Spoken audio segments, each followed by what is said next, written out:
The night comes alive with Grameenphone.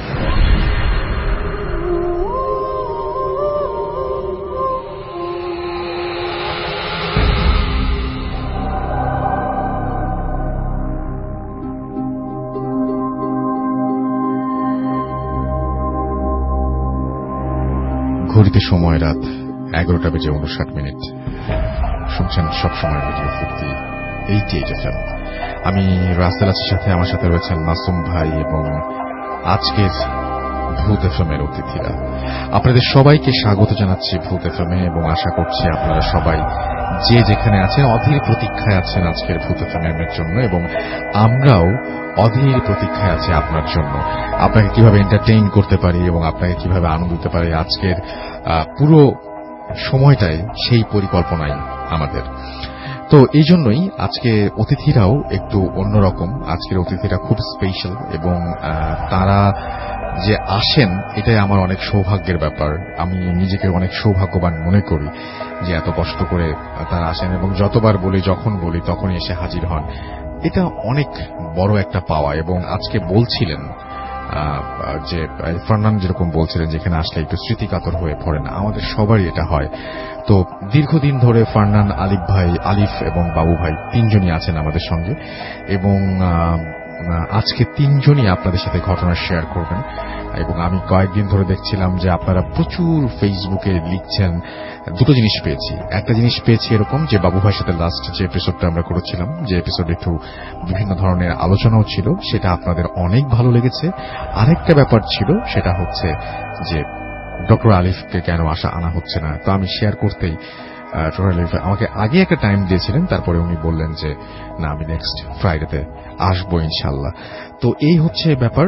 এবং এর মাঝখানেই বিজয়ের মাস ডিসেম্বর চলে এসছে। আপনি দেখতে পাচ্ছেন যে ভূত এফএম আমাদের যে পেজটা রয়েছে সেই পেজে অলরেডি আমরা প্রোফাইল পিকচার চেঞ্জ করে দিয়েছি। সেখানে বাংলাদেশের ফ্ল্যাগ এবং নিচে লেখা আমার সোনার বাংলা, আমি তোমায় ভালোবাসি। একইভাবে রেডিও ফুর্তির পেজ চেঞ্জ করা হয়েছে। একইভাবে আমার নিজের যে পার্সোনাল যে ফেসবুক, সেই ফেসবুকেও আমি চেঞ্জ করে ফেলেছি এবং সেখানে একটা পতাকা দেয়া আছে এবং নিচে লেখা আছে আমার সোনার বাংলা, আমি তোমায় ভালোবাসি। তো যাই হোক, আসলে এই সোনার বাংলাকে আমরা সবাই ভালোবাসি এবং সোনার বাংলার যে কোনো অগ্রণী ভূমিকা রাখলে বা যে কোনো ব্যাপারে আমরা খুব আনন্দিত হই। আশা করছি যে বাংলাদেশ এরকম একের পর এক সাফল্য দেখিয়ে যাবে এবং সামনের দিকে আমরা এগিয়ে যাব এবং সারা বিশ্বকে দেখিয়ে দেব যে আমরা বাংলাদেশ এবং আমরা পারি, শুধু আমরাই। তো যাই হোক, আজকে ভূত এফএম শুরু করছি। কিভাবে কানেক্টেড থাকবেন বলে দেই। আমাদের সাথে যদি যোগাযোগ করতে চান তাহলে www.facebook.com/radiofurti and www.facebook.com/bhutfm.russell এই দুটো অ্যাড্রেসে গিয়ে আপনি কিন্তু আমাকে ইনবক্স করতে পারেন এবং এখানে আপনার লেখা যে সমস্ত আছে সেই লেখাগুলো আমরা পড়ে শোনাবো এবং আপনাদের সাথে অনেক আলোচনা হবে, আড্ডা হবে। প্রথমেই চলে যাব ঘটনায় এবং আমরা আজকের এই এপিসোডটি যেহেতু সবাই আছেনই, বাবু ভাইকে দিয়ে একটু শুরু করতে চাই এবং তারপরে আস্তে আস্তে অন্যদের ঘটনা যাবো। তারপরে ডক্টর আলিফ বলবেন, তারপরে ফারনান বলবেন, তারপরে আমরা আজকে এই তিনজনই কিন্তু আমাদের এখানে আছেন এবং ঘুরে ফিরে তিনজন দুটো দুটো করে ঘটনা বলবেন। সে সাথে আমাদের বেশ কিছু অডিও ক্লিপ আছে। অলরেডি আপনারা সেটা ফেসবুকের পোস্টে দেখেছেন যে অডিও ক্লিপ আজকে প্লে করা হবে। সো জমজমাট একটা এপিসোড হবে, সেই বিষয়ে আমি আগে থেকে আপনাদের কথা দিতে পারি, কারণ এখানে জমজমাট সব মানুষেরা রয়েছেন। তো চলে যাচ্ছি বাবু ভাইয়ের ঘটনা। বাবু ভাই, আসসালামু আলাইকুম, কেমন আছেন? ওয়ালাইকুম আসসালাম রাসেল ভাই, আসসালামু আলাইকুম অডিয়েন্স। সবাই ভালো আছেন আশা করি। রাসেল ভাই, এই কাহিনীটা শুরু করবো। এটা একটা গ্রামের কাহিনী। জি, শুরু করি রাসেল ভাই। এই কাহিনীটা হচ্ছে বিনয়ের কাহিনী। বিনয় ও ইউনিভার্সিটিতে পড়ে এখন, বাট এই কাহিনীটা তখন সে কলেজে পড়তো আর কি, সে সময়কার কাহিনী। আচ্ছা, তো বিনয় কি ছিল, ডানপিটে টাইপের ছিল। বাসায় সবসময় তার নালিশ আসতো বিভিন্ন দুষ্টুমির জন্য। তো এরকম একটা সময় একদিন বাসায় সন্ধ্যার সময় তার বাবার কাছে নালিশ আসে তার সম্পর্কে, সে কিছু দস্যুপনা আর কি যেটা করে, এটার কারণে। এবং বাসায় নালিশের সাথে তার বাবা খুব রেগে থাকে এবং তাকে খুব বকাঝকা এমনকি মারধরও করে। আচ্ছা, তো বকাঝকাটা তার নিত্যদিনের সঙ্গে ছিল, মারধরটা খুব কমই খেয়েছে। ওই দিনেরটা যখন হয় তখন সে খুব খুব কষ্ট পায় মার খেয়ে, এবং অ্যাকচুয়ালি মানে যেই কারণে তাকে মারা হয়েছে সেটার জন্য আসলে সে খুব একটা লায়াবল ছিল না আর কি, দোষী ছিল না আর কি। তো সে বাসা থেকে বেরিয়ে যায় রাগ করে, এবং তখন আপনার একটা সময় আছে যে সন্ধ্যা হয়ে যায়, রাত হয়ে যায়, সে এদিক সেদিক একটু কাটায়, বন্ধুদের সাথে গল্প করে কাটায়, দুঃখের কথা বলে কাটায়, চায়ের দোকানে বসে থাকে। তো তারপরে তার দুঃখ মেটে না যে বাসার থেকে তাকে কেউ ডাকছে না, কন্ট্যাক্ট করছে না। তো এখানে তার মনটা আরো খারাপ হয়, এবং সে একসময় তার মোবাইল ছিল তখন, মোবাইল এখনো আছে, মানে সে সময় মোবাইল কমিউনিকেশনটা আর কি খুব এক্সপেন্সিভ ছিল এবং খুব কম মানুষেরই থাকতো। তো যাই হোক, তো সে মোবাইলটা বন্ধ করে দেয়, মোবাইল বন্ধ করে সে আপনার হেঁটে হেঁটে চলে যেতে থাকে, মানে নদীর পাড় আছে, ওখানে একটা নদী আছে, নদীর কাছে চলে যায়, যে ওখানে বসে থাকে। তো তখন রাত মনে করেন 10টা-11টা এরকম বাজছে, এরকম সময় সে নদীর পাড়ে বসে আছে। তো একটু গ্রামাঞ্চল যেখানে আর কি, যেখানে শহরের আলো এবং সবকিছুর উপস্থিতি কম, সেখানে রাত 10টা-11টা বেশ গভীর রাত। তো রাত বাড়ছে, ছোটখাটো মশার কামড় খাচ্ছে এবং আপনার আশেপাশের প্রকৃতির যে শব্দ সেগুলো পাচ্ছে। তো একবার মনে হলো যে বাসায় চলে যাই, মানে কষ্ট করে বসে থাকার কি আছে। তো তারপর আবার মনের মধ্যে একটা ক্ষোভ তার দানা বাঁধে যে কেন এরকম হবে, কেউ যোগাযোগ করছে না। নানা রকম মানসিক কষ্টে সে বসেই থাকে, ডিসিশন নেয় যে সে যাবে না বাসায়। তো বসে থাকতে থাকতে কিছুক্ষণ পর আরেকটু রাত হয়, তখন সে আপনার ওখান থেকে হেঁটে একটু সামনের দিকে যায়, যে দেখে যে একটা গাছের মতো গুড়ি আছে, ওই গাছের গুড়িতে সে আপনার হেলান দিয়ে বসে চিন্তা করে যে আমি এখানে বসেই রাতটা পার করে দিই। তো বেশ অনেকক্ষণ হয়ে গেছে, এর মধ্যে তার একটা তন্দ্রা ভাব হয়, ঘুমিয়ে পড়ে প্রায়। তো এই অবস্থায় হঠাৎ সে ফিল করে যে তার সামনে একজন দাঁড়িয়ে আছে, দাঁড়িয়ে তাকে ডাকছে। তো ওর নাম ধরে ডাকে না, মানে লাইক এই এই এভাবে ডাকছে আর কি। তো হঠাৎ করে চোখ মেলে তাকায়, দেখে যে একজন মানুষ দাঁড়ায় আছে। তো মানুষটাকে সে পুরোপুরি বুঝতে পারে না, যেটা মানে মানুষের যে আপনার যে মানে চেহারা সুরত এগুলা খুব একটা ঠিক মতো ভিজিবল হচ্ছে না, একটা অবয়ব অন্ধকারের মধ্যে দাঁড়ায় আছে, বোঝা যাচ্ছে এটা মানুষ, কারণ কোনো আলো নেই আশেপাশে, আদার দেন লাইক আকাশের যে হালকা আলো, আপনার ওই প্রকৃতির যে ছোটখাটো আলো থাকে, লাইক হয়তো দূরে জোনাকি চলছে এরকম কিছু আলোতে, হালকা আলোতে সে মানে দেখছে মানুষটাকে, অবয়ব আছে। বলছে যে এখানে কি করেন? তো বলতেছে যে এখানে কি করি মানে আপনি কে? তো বলতেছে যে আমি এখানেই লোক, আপনি এখানে কি করতেছেন? এটা আমার এলাকা, এখানে বসে আছেন কি ব্যাপার রাতের বেলা? তো বলতেছে যে আমি এখানে আছি, তো আপনার সমস্যাটা কি? আমি আমার বাসা থেকে আসছি। বাসা কোথায়? বলছে এই তো বেশ খানিকটা দূরেই আছে। তো বলে কি মন খারাপ? তো বলতেছে যে হ্যাঁ আমার মনটা একটু খারাপ আছে। তাহলে চলেন আসেন সামনে যাই, আপনার মন ভালো করি, গল্প করবো। তো বলে চলেন। তো ওই লোকটা ওকে ডেকে নিয়ে যেতে থাকে সামনে। তো ওই লোকটার পিছু পিছু যায় নদীর পাড় দিয়ে, মানে একটা আপনার মানে ভেজা রাস্তা আর কি, খুব একটা শুকনো না। আচ্ছা, ওখান থেকে হেঁটে হেঁটে সে যায়। তো লোকটা ওর সাথে কথা বলতেছে মন খারাপ কেন হয়েছে আপনার? বলে যে এরকম বাসায় আমাকে বকা দিছে, সেই হ্যানত্যান ভাই, অনেক ব্যাপার স্যাপার, এই কারণে মন খারাপ হয়েছে, এটা তো স্বাভাবিক না।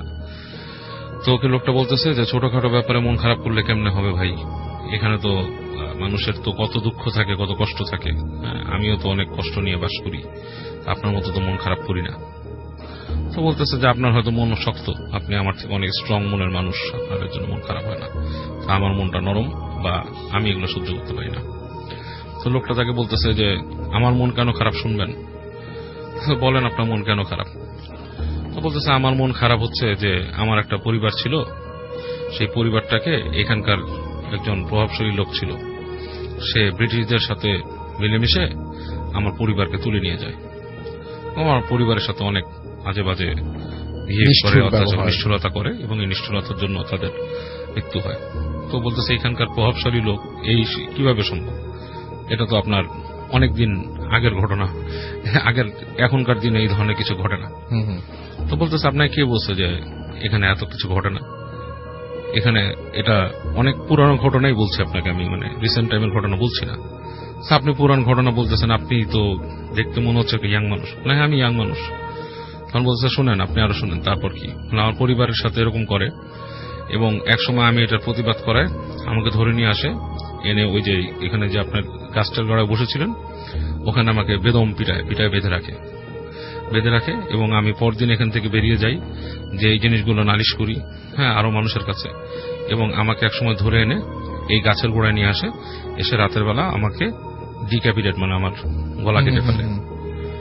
এটা ও থতমত হয়ে যায় যে এইবার মানে গলা কেটে ফেলে, মানে আপনার গলা কেটে ফেলে, আপনি কি বলেন, আপনি সুস্থ মানুষ দাঁড়ায় আছেন। বলে আমি যে আছি এটা আপনাকে কে বলছে? আমি কি আছি আপনার মনে হয়? আমি কিন্তু আমার একটা অংশ আছে, আপনি কিন্তু আমাকে দেখতেছেন, যেটা যে আমি কিন্তু সেই মানুষটা না, আপনি বাসায় চলে যান। ও একটু থতমত খায়, ভয় পায়, বেশ ভয় তার মধ্যে স্বাভাবিক, দানা বেঁধে ওঠে, কিন্তু তারপরও মনে করে একটা জলজন্ত মানুষ দাঁড়ায় দাঁড়িয়ে এগুলো বলতেছে, যদিও মানুষটাকে সে দেখতে পাচ্ছে না পুরো, মানে একটা অবয়বের মতো বোঝা যাচ্ছে যে একটা মানুষ দাঁড়া আছে, চেহারাটা দেখা যাচ্ছে না। তো বলে ভাই আপনি ফাইজলামি করতেছেন, আমার এসব ফাইজলামি শোনার সময় নেই, আপনি থাকেন। বলে আপনি বাসায় চলে যান, আপনার বাপ মা অনেক চিন্তা করতেছে আপনাকে নিয়ে, হ্যাঁ, তারা কিন্তু আপনার মা জেগে আছে, বসে আছে আপনার জন্য, আপনি যান। তো ঘুরে হাঁটা দেয়। আচ্ছা, হাঁটতে থাকে আর মনে মনে চিন্তা করে যে কি একটা ফাজিল লোক, কি সব বললো। ও পিছনে তাকায় দেখে লোকটা নাই। আচ্ছা, তো ও যখন হেঁটে যাচ্ছে, যেতে যেতে তখন মোটামুটি আরো শিওর হয়ে যায়, আরো শিওর, তো বেশ দূরে এসে পড়ছে। তো এই সময় ওর ইচ্ছা হয় যে তার কাছে আপনার সিগারেট ছিল, সিগারেট খাবে আর কি। তো পকেট থেকে একটা সিগারেট বের করে দেশলাই জ্বালায়। তো হঠাৎ করে বেশ আলোকিত হয়ে যায় জায়গাটা, একটা ম্যাচের কাঠিতেই বেশ বাতাস, চমৎকার তো ব্যাপারটা, বেশ আলোকিত হয়। তো করে কি, মানে একটা জিনিস খটকা লাগে ওর কাছে যখন আলোটা চলে, তখন সে তাকায় দেখে, আবার জ্বালায়, তাকায় দেখে যে ওর যে মানে হেঁটে যে আসছে, ওর পায়ে যে একটা স্যান্ডেলের মতো ছিল সেটা ছাপ আছে, তার সাথে আরেকটা পায়ের ছাপ আছে, তো সেই পায়ের ছাপটা পুরো উল্টা, মানে আচ্ছা সোজা না, মানে একই পেসে গেছে ওইদিকে, কিন্তু পায়ের ছাপটা উল্টো গেছে, উল্টো দিকে কেউ হেঁটে গেছে, উল্টো দিকে কেউ হেঁটে গেছে। এটা দেখে ওর প্রচন্ড মানে গা শিরশির করে ওঠে, ভয় লাগে, কারণ ওর যেতে হবে কিন্তু ওই গাছের পাশ দিয়ে, এবং সে তখন মানে খুব করে দোয়া পড়তে পড়তে হেঁটে যেতে থাকে, মানে ওর ধর্ম অনুযায়ী যে দোয়া আছে পড়তে পড়তে হেঁটে যেতে থাকে। হেঁটে যেতে গাছের পাশে যখন আসে তো ছেদ করে ওঠে বুকটা, মনে করে যে এখানেই তো ঘটনাটা ঘটছে বা এই ধরনের কিছু বলছে। তো যখন আরো সামনে চলে যায়, পিছন থেকে ও ডাক শুনে, লোকটা বলে আপনি বাসায় বাড়ি চলে যান, কোনো চিন্তা নেই। হেঁটে হেঁটে ও চলে আসে, বাসায় এসে ঠিকই দেখে যে ওর মা ওই আপনার বাসার ইসের মধ্যে বাতি জেলে বসে আছে ওর জন্য। আচ্ছা, তো যে ঢুকে ঢুকে বলে যে আমি একটু কই গেছিলি, মা তো খুব টেনশন, এসে তোমার বাবা রাগ করলে যেতে হয় না এসে। তো মাকে সে এক সময় মানে খেতে বসে সে খুলে বলে যেরকম এরকম দেখছি। তার মা বলে যে এটা তো অনেকেই জানে, যারা পুরান তোর বাবাকে বললো জানে যে এখানে এরকম ইরে মেরে ফেলছিল, একটা লোকের কাহিনী বলে যে ওইখানে মেরে ফেলছিল, এখানে এরকম হয়। এবং ওই যে কুঠি ছিল, যে একটা ব্রিটিশদের কুঠি ছিল, সেই কুঠির ওখানেও অনেক ভয়ঙ্কর ভয়ঙ্কর জায়গা আছে, ওই জায়গাতে কেন গেছিস রাত্রেবেলা, অনেক ওকে বকাঝকা করে। এটাই ছিল কাহিনী। থ্যাংক ইউ সো মাচ বাবু ভাই, থ্যাংক ইউ। আমরা এবার ডক্টর আলিফের ঘটনা যাব, তবে তার আগে একটা ছোট্ট করে একটা ইমেইল শেয়ার করি আপনাদের সাথে, আশা করছি আপনাদের ভালো লাগবে। তো আমি দেখতে পাচ্ছি যিনি লিখেছেন তিনি তার মতো করে আমি পড়ছি। হ্যালো রাসেল ভাই, আশা করি ভালো আছেন। আমার নাম মোহাম্মদ হাসান, জন্ম কুমিল্লায়, থানার নামটা বলতে চাই না, মাফ করবেন। বর্তমানে আমি সৌদি আরব আছি, এখানে একটা কোম্পানিতে আমি চাকরি করি। অযথা সময় নষ্ট করে না করে আমি ঘটনায় চলে যাই। 2006 সালের মাঝামাঝি একটা সময়, ক্লাস 3 একজন ছাত্র তখন। আব্বু তখন বিদেশে, মায়ের সাথে ঘুমাতে পছন্দ করতাম। শুধু আমি না, আমার বড় বোনও মায়ের সাথে ঘুমাতে পছন্দ করত। তেমনি একদিন আমি, আম্মু, আপু ঘুমাচ্ছিলাম। হঠাৎ মাঝরাতে আমার ঘুম ভেঙে যায়। কিছু একটা আমাদের সামনে, আমাদের বালিশের সামনে দাঁড়িয়ে আছে। আপু আম্মাকে ধাক্কা দিলাম ওঠার জন্য, কিন্তু তারা উঠছেন না। দেখে আমিও চোর চোর বলে চিৎকার দিলাম, তারাও আমার সাথে চোর চোর বলে চিৎকার দিল। চিৎকার শুনে পাড়া প্রতিবেশী, জ্যাঠা, চাচা সবাই আসলো, কিন্তু অনেকক্ষণ খোঁজার পরেও চোরের কোনো অস্তিত্ব পাওয়া গেল না। সবাই আমাকে দোষারোপ করে যে যার ঘরে চলে যায়। এদিকে আমার ফ্যামিলির সাথে একটা সমস্যা চলছিল, বলতে ভুলে গিয়েছিলাম। 2-3 মাস আগে আমার আপুর বিয়ে হয়, কিন্তু আপু এই বিয়েতে রাজি ছিলেন না, কারণ হয়তোবা বয়স কম ছিল, ক্লাস 9-এ পড়ত। কিন্তু ফ্যামিলি থেকে এক প্রকার জোর করে বিয়েটা দেয়া হয়। আপু মেনেও নেয়, সবকিছু ভালো চলছিল, কিন্তু ওই ঘটনার পর থেকে যেন সবকিছু উল্টাপাল্টা হয়ে যায়। আপু আর শ্বশুর বাড়ি যাবেই না। জোর জবরদস্তি করতে চাইলে বলে আমি সুইসাইড করব। পরে ছেলে পক্ষ থেকে বলা হয় কিছুদিন চুপচাপ আপুকে বুঝাতে রেখে দিতে।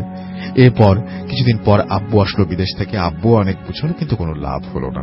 এর কিছুদিন পর আমার জ্যাঠা একজন মৌলবীকে নিয়ে আসলেন, যিনি কিনা নিজের ওপর জিন আনতেন এবং জিনের সাথে সম্পর্ক ছিল তার, এবং জিনের মাধ্যমে তিনি বিভিন্ন ধরনের সমস্যার সমাধান করতেন। কেউ জ্যাঠার কথায় অমত করল না, যেহেতু দাদা দাদি মারা যাওয়ার পর উনিই পরিবারের মাথা ছিলেন। দিনটা শুক্রবার। হুজুর আমাদেরকে কিছু নিয়ম বলে দিয়েছিলেন। যা হবে রাত 12টার পর ঘরের আলো সব বন্ধ থাকবে। জিন সালাম দিলে আমরা যেন জোরে সালামের জবাব দেই। 3 গ্লাসের পানিতে কিছু একটা পড়ে রাখলেন তিনি গ্লাসের পানিতে কিছু একটা পড়ে রাখলেন এবং বললেন জিন চলে যাবার পর এই গ্লাস থেকে যেন ওনার মুখে পানি ছিটিয়ে দেয়া হয়। সময় তখন ঠিক 12টা। আমরা অনেক আগে থেকেই খাবার দাবার সেরে 12টার বাজার অপেক্ষা করছিলাম। হুজুর এক রুমে আর আমরা সবাই, আম্মি, আম্মু, আব্বু, জ্যাঠা, ছোট চাচা আর আপুকে জ্যাঠার পাশেই বসতে বলেছিলেন হুজুর, আর জিনের সাথে সব সমস্যার কথা বলতে বলেছিলেন জ্যাঠাকে। হঠাৎ হুজুর বললেন ঘরের সব লাইট বন্ধ করতে এবং আমরা আমাদের প্রস্তুত হতে। যেমন কথা তেমন কাজ। বন্ধ করার সাথে সাথেই হুজুর কোরআন শরীফের একটা আয়াত পড়তে শুরু করলেন। আয়াতটা হয়তোবা 30 সেকেন্ডের আয়াত ছিল। আয়াতটা 3 বার পড়ার সাথে সাথেই মনে হলো ঘরের মধ্যে যেন তুফান হচ্ছে। টিনের ঘর ছিল আমাদের, টিনগুলো যেন উড়িয়ে নিয়ে যাবে। তার কয়েক সেকেন্ড পরেই কেউ একজন সালাম দিল, আসসালামু আলাইকুম। এত গম্ভীর আর এত মোটা কণ্ঠস্বর কোন সাধারণ মানুষের পক্ষে সম্ভব না এভাবে কথা বলা। যাই হোক, আমরা সালামের জবাব দিলাম, আমাদের সমস্যার কথা জিজ্ঞেস করলাম। যেটা আপুর দিকে আঙুল দিয়ে বললেন, আমার ভাতিজি কয়েক মাস হলো বিয়ে হয়েছে, ভালোই ছিল, কিন্তু হঠাৎ করে শ্বশুর বাড়ি যেতে চাচ্ছে না। একটু জোর করতে গেলেই বলে আত্মহত্যা করবে। যেটা আরো বলে কিছু বলতে যাবে, তখনই জিন তাকে থামতে বলেন এবং বলেন আমাকে একটু সময় দেন। এই বলে তিনি প্রায় 5 মিনিটের মতো চুপ থাকেন। 5 মিনিট পর বলে ওঠেন কিভাবে যাবে, ওর পুরনো যার সাথে সম্পর্ক ছিল সে তোকে তাবিজ করেছে। জ্যাঠা সাথে সাথে প্রশ্ন করেন এই তাবিজের হাত থেকে কিভাবে মুক্তি মিলবে। তখন জিন বলেন কিছু উদ্ধার করার শক্তি নেই তার, কিন্তু শুধু তথ্য দিতে পারেন এবং নিজ থেকেই বলেন আমি আমার ভাইকে অনুরোধ করব তিনি যেন আপনাদের সমস্যার সমাধান করে দেন। এই বলে সালাম দিয়ে তিনি চলে যান। আমরা অনেক জোরে একটা শব্দ শুনতে পাই। টিনের দেয়ালের ওপর ছিটকে পড়েছেন তিনি এবং আমরা দেরি না করে লাইট জ্বালাই। হুজুরের কথা মতো গ্লাস থেকে তার মুখে পানি ছিটিয়ে দেই এবং সাথে সাথে ওনার জ্ঞান ফেরে এবং বলেন আপনাদের কাজের সমাধান হয়েছে কি। আমরা যখন বলি যে কিছু কাজ এখনো বাকি আছে, তখন তিনি নিজ থেকেই বলেন আমাকে 30 মিনিট বিশ্রাম করতে দেন, তারপর আবার পুনরায় শুরু করব। 30 মিনিট পর হুজুর আলো বন্ধ করতে বললেন এবং পুনরায় একই আয়াত পড়া শুরু করলেন। 3 বার পড়ার পর আবার মনে হচ্ছিল আমাদের ঘরে তুফান হচ্ছে। কয়েক সেকেন্ড পর আবার গম্ভীর কণ্ঠস্বর, কিন্তু এইবার কণ্ঠস্বর শুনে আমরা বুঝতে পারছিলাম উনি আরেকজন। আগের মতোই সালাম দিলেন এবং নিজের থেকেই বলতে থাকলেন ভাই আমাকে বলেছে আপনাদের সমস্যার কথা, আমাকে একটু সময় দেন। এটা বলার সাথে সাথে আমরা অনুভব করলাম কিছু একটা আমাদের সামনে দিয়ে হেঁটে গেল। আমরা কিছু দেখতে পেলাম না, শুধু হেঁটে যাওয়ার শব্দ পেলাম এবং এটা এক রুম থেকে আরেক রুমে যাচ্ছে বোঝা যাচ্ছিল।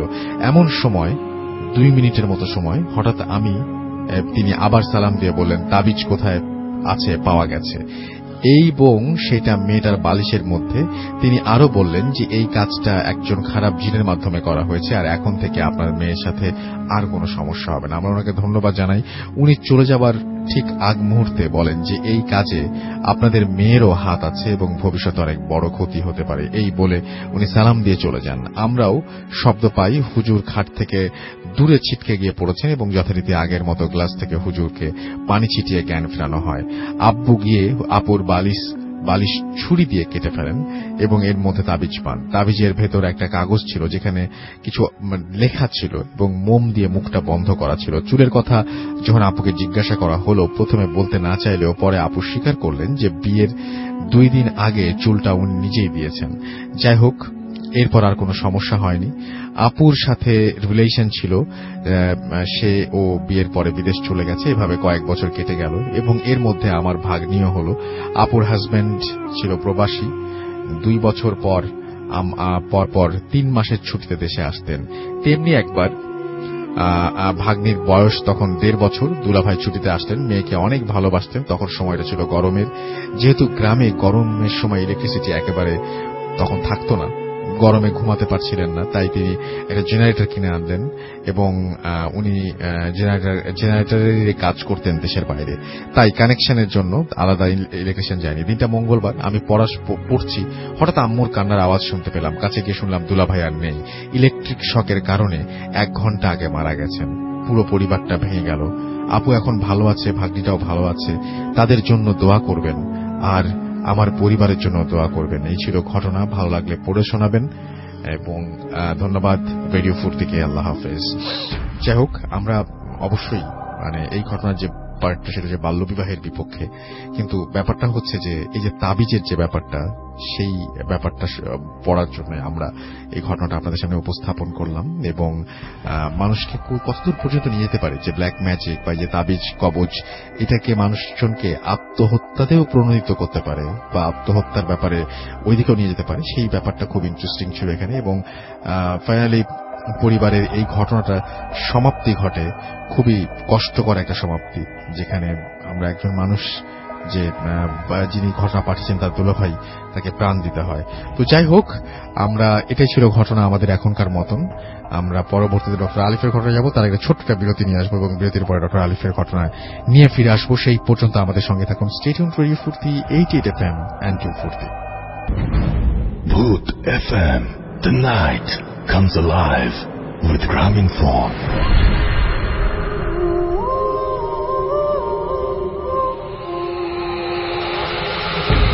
রাইট, আমরা আছি ভূত এফএমে এবং আপনারা সবাই আছেন the night comes alive with Grameenphone, আমরা সবাই জানি। এবং থ্যাংক ইউ গ্রামীণফোন আমাদের সঙ্গে থাকার জন্য। আশরাফুল মাহমুদ অ্যাশ আমাদের লিখেছেন যে অনেক ভয়ঙ্কর ছিল ইমেইলটা। আমাদের সঙ্গে আছেন ফজলে রাব্বি ফরাজি এবং আমাদের পাশে ছিলেন তিনি এবং থাকবেন, সেটাই তিনি লিখেছেন। আমাদের সাথে আছেন দেখতে পাচ্ছি সারোয়ার হোসেন এবং তিনি বলছেন যে দুটো ঘটনাই ভালো লেগেছে, আশা করি বাকিগুলো ভালো হবে। এবং পৃথিবী আমাদেরকে লিখেছেন যে আমি বগুড়া থেকে শুনছি, শান্ত ছেলে আমাদের সঙ্গে আছেন, শান্ত খন্দকার আমাদের সঙ্গে আছেন এবং ভাই ভালো লাগছে। শুভ আচার্য শোভন লিখেছেন খুব ভালো লাগছে। এমডি মেহেদি হাসান সানি আমাদের সঙ্গে আছেন দেখতে পাচ্ছি। এছাড়াও নিশান ইসলাম রাহাত, সাইফুল ইসলাম সোহেল, আহমেদ জুবাইর প্লাবন আমাদের সঙ্গে আছেন। আমাদের সঙ্গে শেখ গিয়াসউদ্দিন আহমেদ কাউসার আছেন।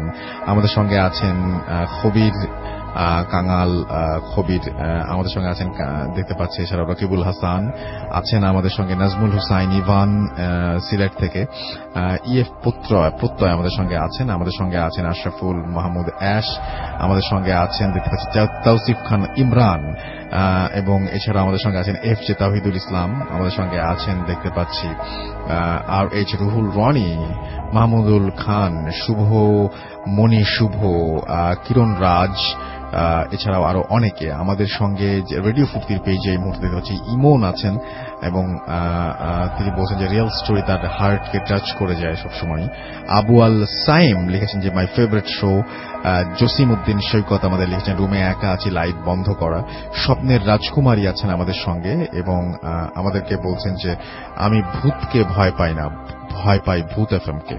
ওকে, নুসরাত মিম আমাদের সঙ্গে আছেন ডিফারেন্ট নাইম, ইমেলটা খুব সুন্দর ছিল। রাফি আহমেদ আমাদের সঙ্গে আছেন জাহিদুল ইসলাম, এছাড়া আমাদের সঙ্গে আছেন রাব্বি ইসলাম রাজু, অভ্র মিথুন, আরিফুল ইসলাম খান, আব্দুর রাজ্জাক, মারুফ আহমেদ মারুফ, এমডি শাকওয়াত হোসাইন আমাদের সঙ্গে আছেন দেখতে পাচ্ছি, এইচ কে আসিফ এবং আমাদের সঙ্গে দেখতে পাচ্ছি যে আমাদের সঙ্গে আছেন সম্রাট শাকিল খান। এছাড়াও এমডি মাহমুদুল হাসান প্রামাণিক অ্যাপের ছবি আপলোড করেছেন, অ্যাপ দিয়ে শুনছেন তিনি। আমাদের সঙ্গে আছেন সাগর হাসদা, এছাড়া আমাদের সঙ্গে আছেন দেখতে পাচ্ছি ফারহান শান্ত আচার্য এখানেও আছেন, এবং টিউলিপ দ্য ফ্লাওয়ার বি আমাদের সঙ্গে আছেন। আমাদের সঙ্গে আছেন ও দেখতে পাচ্ছি সুজাউল, এছাড়াও DM শরণ সহ আরো অনেকে। চলে যাচ্ছি ডক্টর আলিফের ঘটনা, এবং আশা করছি পুরোটা সময় আমার সঙ্গেই থাকবেন আপনারা।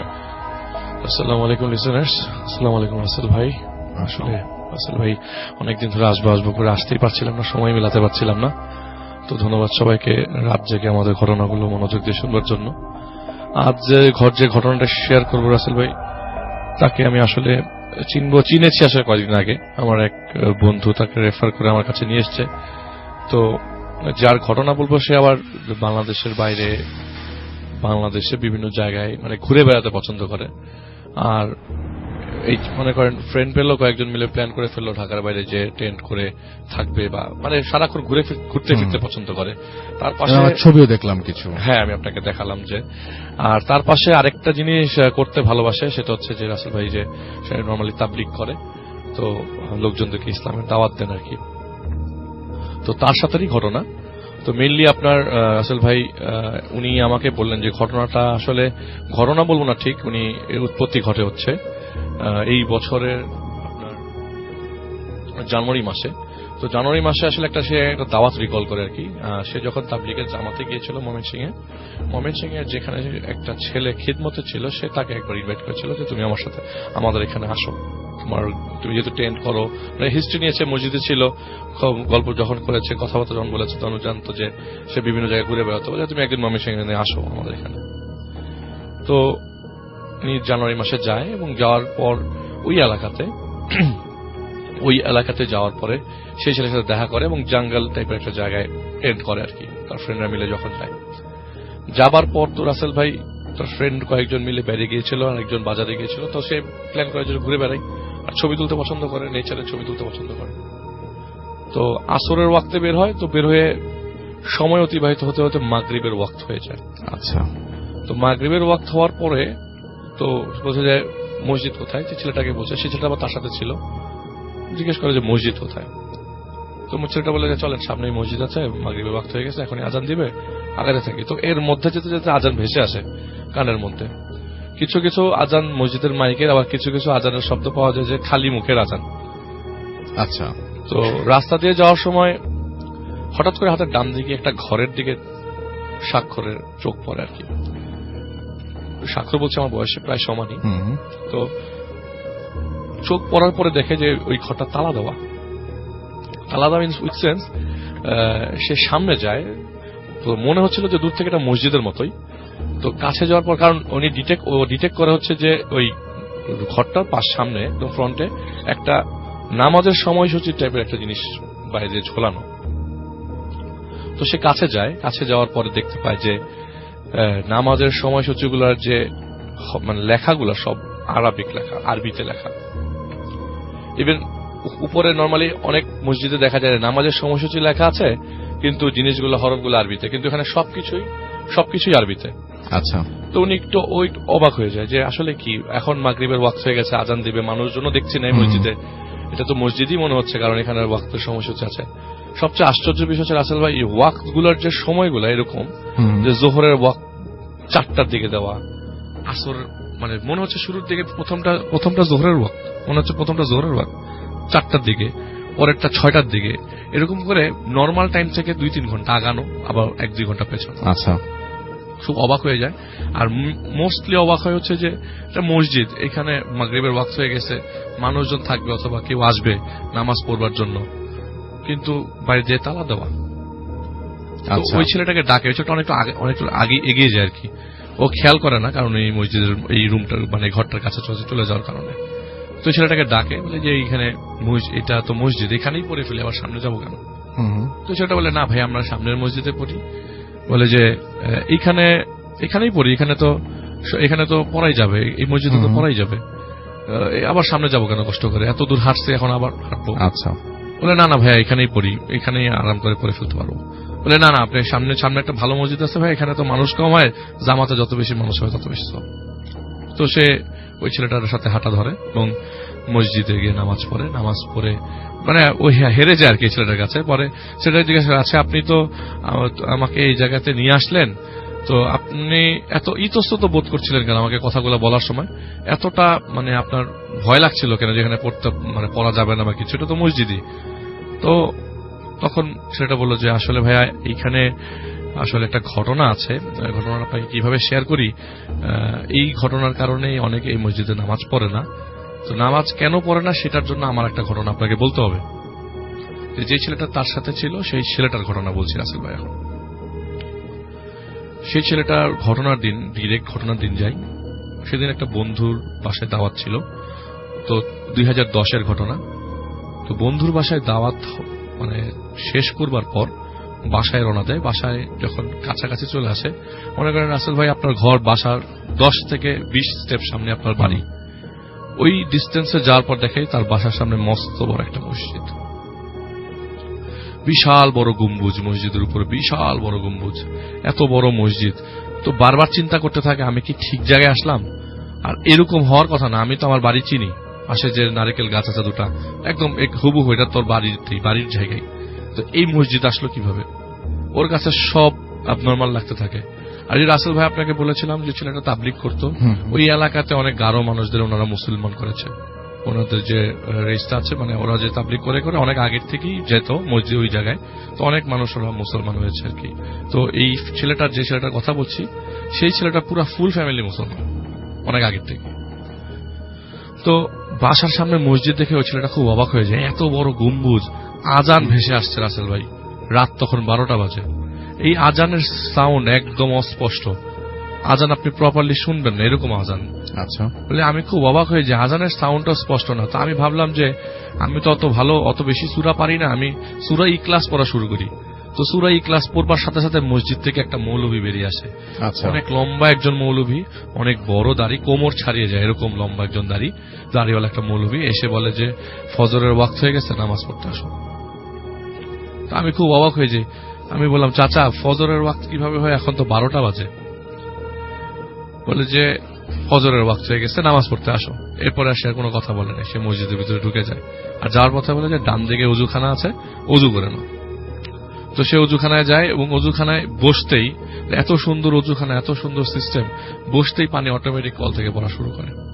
আমি অজু করি এবং আমার কাছে মনে হচ্ছে যে, সে বলছিল যে আমার কাছে মনে হচ্ছে যে নামাজই পড়বো। এটা একদমই নর্মাল কোনো ঘটনা না, এটা পুরাটাই অবনর্মাল ঘটনা। নামাজ যেহেতু পড়বো, আল্লাহকেই ডাকবো, আল্লাহ তোমার সাথে আছে, ইনশাল্লাহ কোনো সমস্যা হবে না। সে তো নিজেও তাবলিগ করে, ছেলেটার কথা বলছি। তো সে মসজিদে ঢোকার পর নর্মালি আমরা মসজিদে যারা যাই, মসজিদে ঢোকার পর দেখি যে অনেকে সুন্নত পড়ছে বা অনেকে বসে আছে। তো উনি মসজিদে ঢোকার পর দেখে যে আসলেই তো অনেকে বসে আছে, অনেকে সুন্নত পড়ছে। এত লম্বা মসজিদ, এত বড় বাড়ি তো ওদের বাসাটা না, এত বড় জায়গা না। তো সে বলে জায়গাতে হাইয়েস্ট 2 কাঠা 2.5 কাঠা জায়গা হবে, কিন্তু এত বড় মসজিদ এটাতে এক প্রান্ত থেকে এক প্রান্ত দেখা যাচ্ছে না। তো সে কি করে একটা জায়গায় দাঁড়ায় এবং দাঁড়ানোর পরে নামাজের পরে বলে কি এত বড় মসজিদে পুরো ভর্তি মানুষ, আমি নামাজ পড়ি। এবং সে বলে যে আমি সর্বশেষ কাতারে নামাজ পড়ি। ফরজ নামাজ শেষ করে সে বের হয় এবং সে নামাজ পড়ার সময় আল্লাহ করতে করতেই নামাজ পড়ে। আমি কোথায় ঢুকলাম, নামাজ পড়তে হচ্ছে কিছু বুঝতে পারছি, বাইরে কি দুনিয়া আর আমি ভিতরে কি অবস্থায় আছি। তো সে খুব অবাক হয়ে যায়, বলে যে ওর হার্টবিট মনে হয়, ওর বলে যে আমার হার্টবিট বেড়ে অনেকটু হয়ে গেছে এবং যে কোনো মুহূর্তে আমি পড়ে যাবো এরকম অবস্থা। তো সে নামাজ শেষ করে এবং আস্তে করে হাতে অল্প করে আস্তে আস্তে হেঁটে হেঁটে হেঁটে হেঁটে পিছনে বেরিয়ে এক দৌড় দিয়ে বেরিয়ে যায়। মসজিদ থেকে বেরিয়ে মসজিদের দিকে তাকিয়ে দেখে এটা তার বাড়ি। নামাজ শেষ হওয়ার পর মসজিদ থেকে বেরিয়ে দেখে এটা তার বাড়ি। তো তার বাড়ির যে নিচ তালা, মানে নিচ যে তালাটা ছিল, সেখান থেকে জাস্ট মিনিট 10-এর মধ্যে, 10 সেকেন্ডের মধ্যে 1000টা বিড়াল বেরোলো। দর করে বিড়াল বেরোচ্ছে, মানে থামানো যাচ্ছে না, এত বিড়াল বেরোচ্ছে। তো সে এক দৌড়ে সে ফ্রেন্ডের বাসায় চলে যায়, যে ফ্রেন্ডের বাসা থেকে সে এসছে।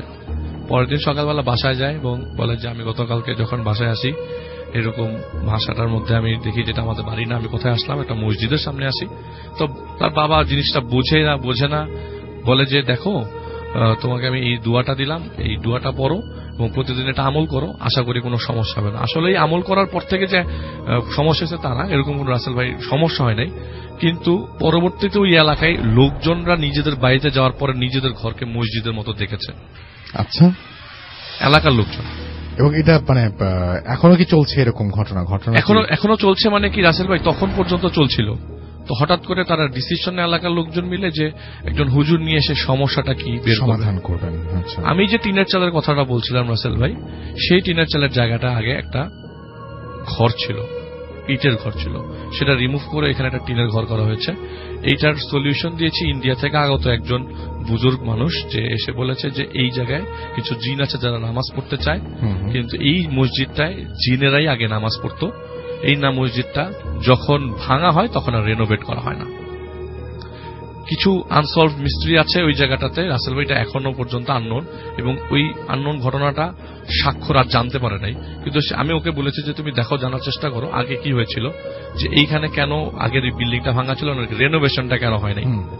তো সেই হুজুর বলেছে যে এইখানে একটা মসজিদ করে দিতে, এবং মসজিদটা করবার পর সে পড়ে দিয়ে চলে যায়। এরপর থেকে এই প্রবলেমগুলো আর ফেস করে না, কিন্তু এই মসজিদটা এখনো পর্যন্ত মানে ওই অবস্থায় বিদ্যমান। Thank you so much. আরো একটা সেকেন্ড ঘটনা আছে, সেই ঘটনাটা আমরা শুনবো, তবে তার আগে আমরা চলে যাব এখন ফারনানের কাছে, এবং ফারনান এসছেন আমাদের এখানে, এবং ফারনানের যে ঘটনাটা আছে সেই ঘটনাটা আমরা শুনে ফেলবো, এবং আশা করছি যে এই ঘটনাটা আপনাদের আনন্দ দিতে পারবে। তো আমরা চলে যাচ্ছি সরাসরি ফারনানের কাছে। হ্যালো লিসনার্স, আমি ফারনান, পুরান ঢাকা থেকে এসেছি। আর রাসেল ভাই, আপনাকে অনেক ধন্যবাদ আমাকে আজকে ইনভাইট করার জন্য।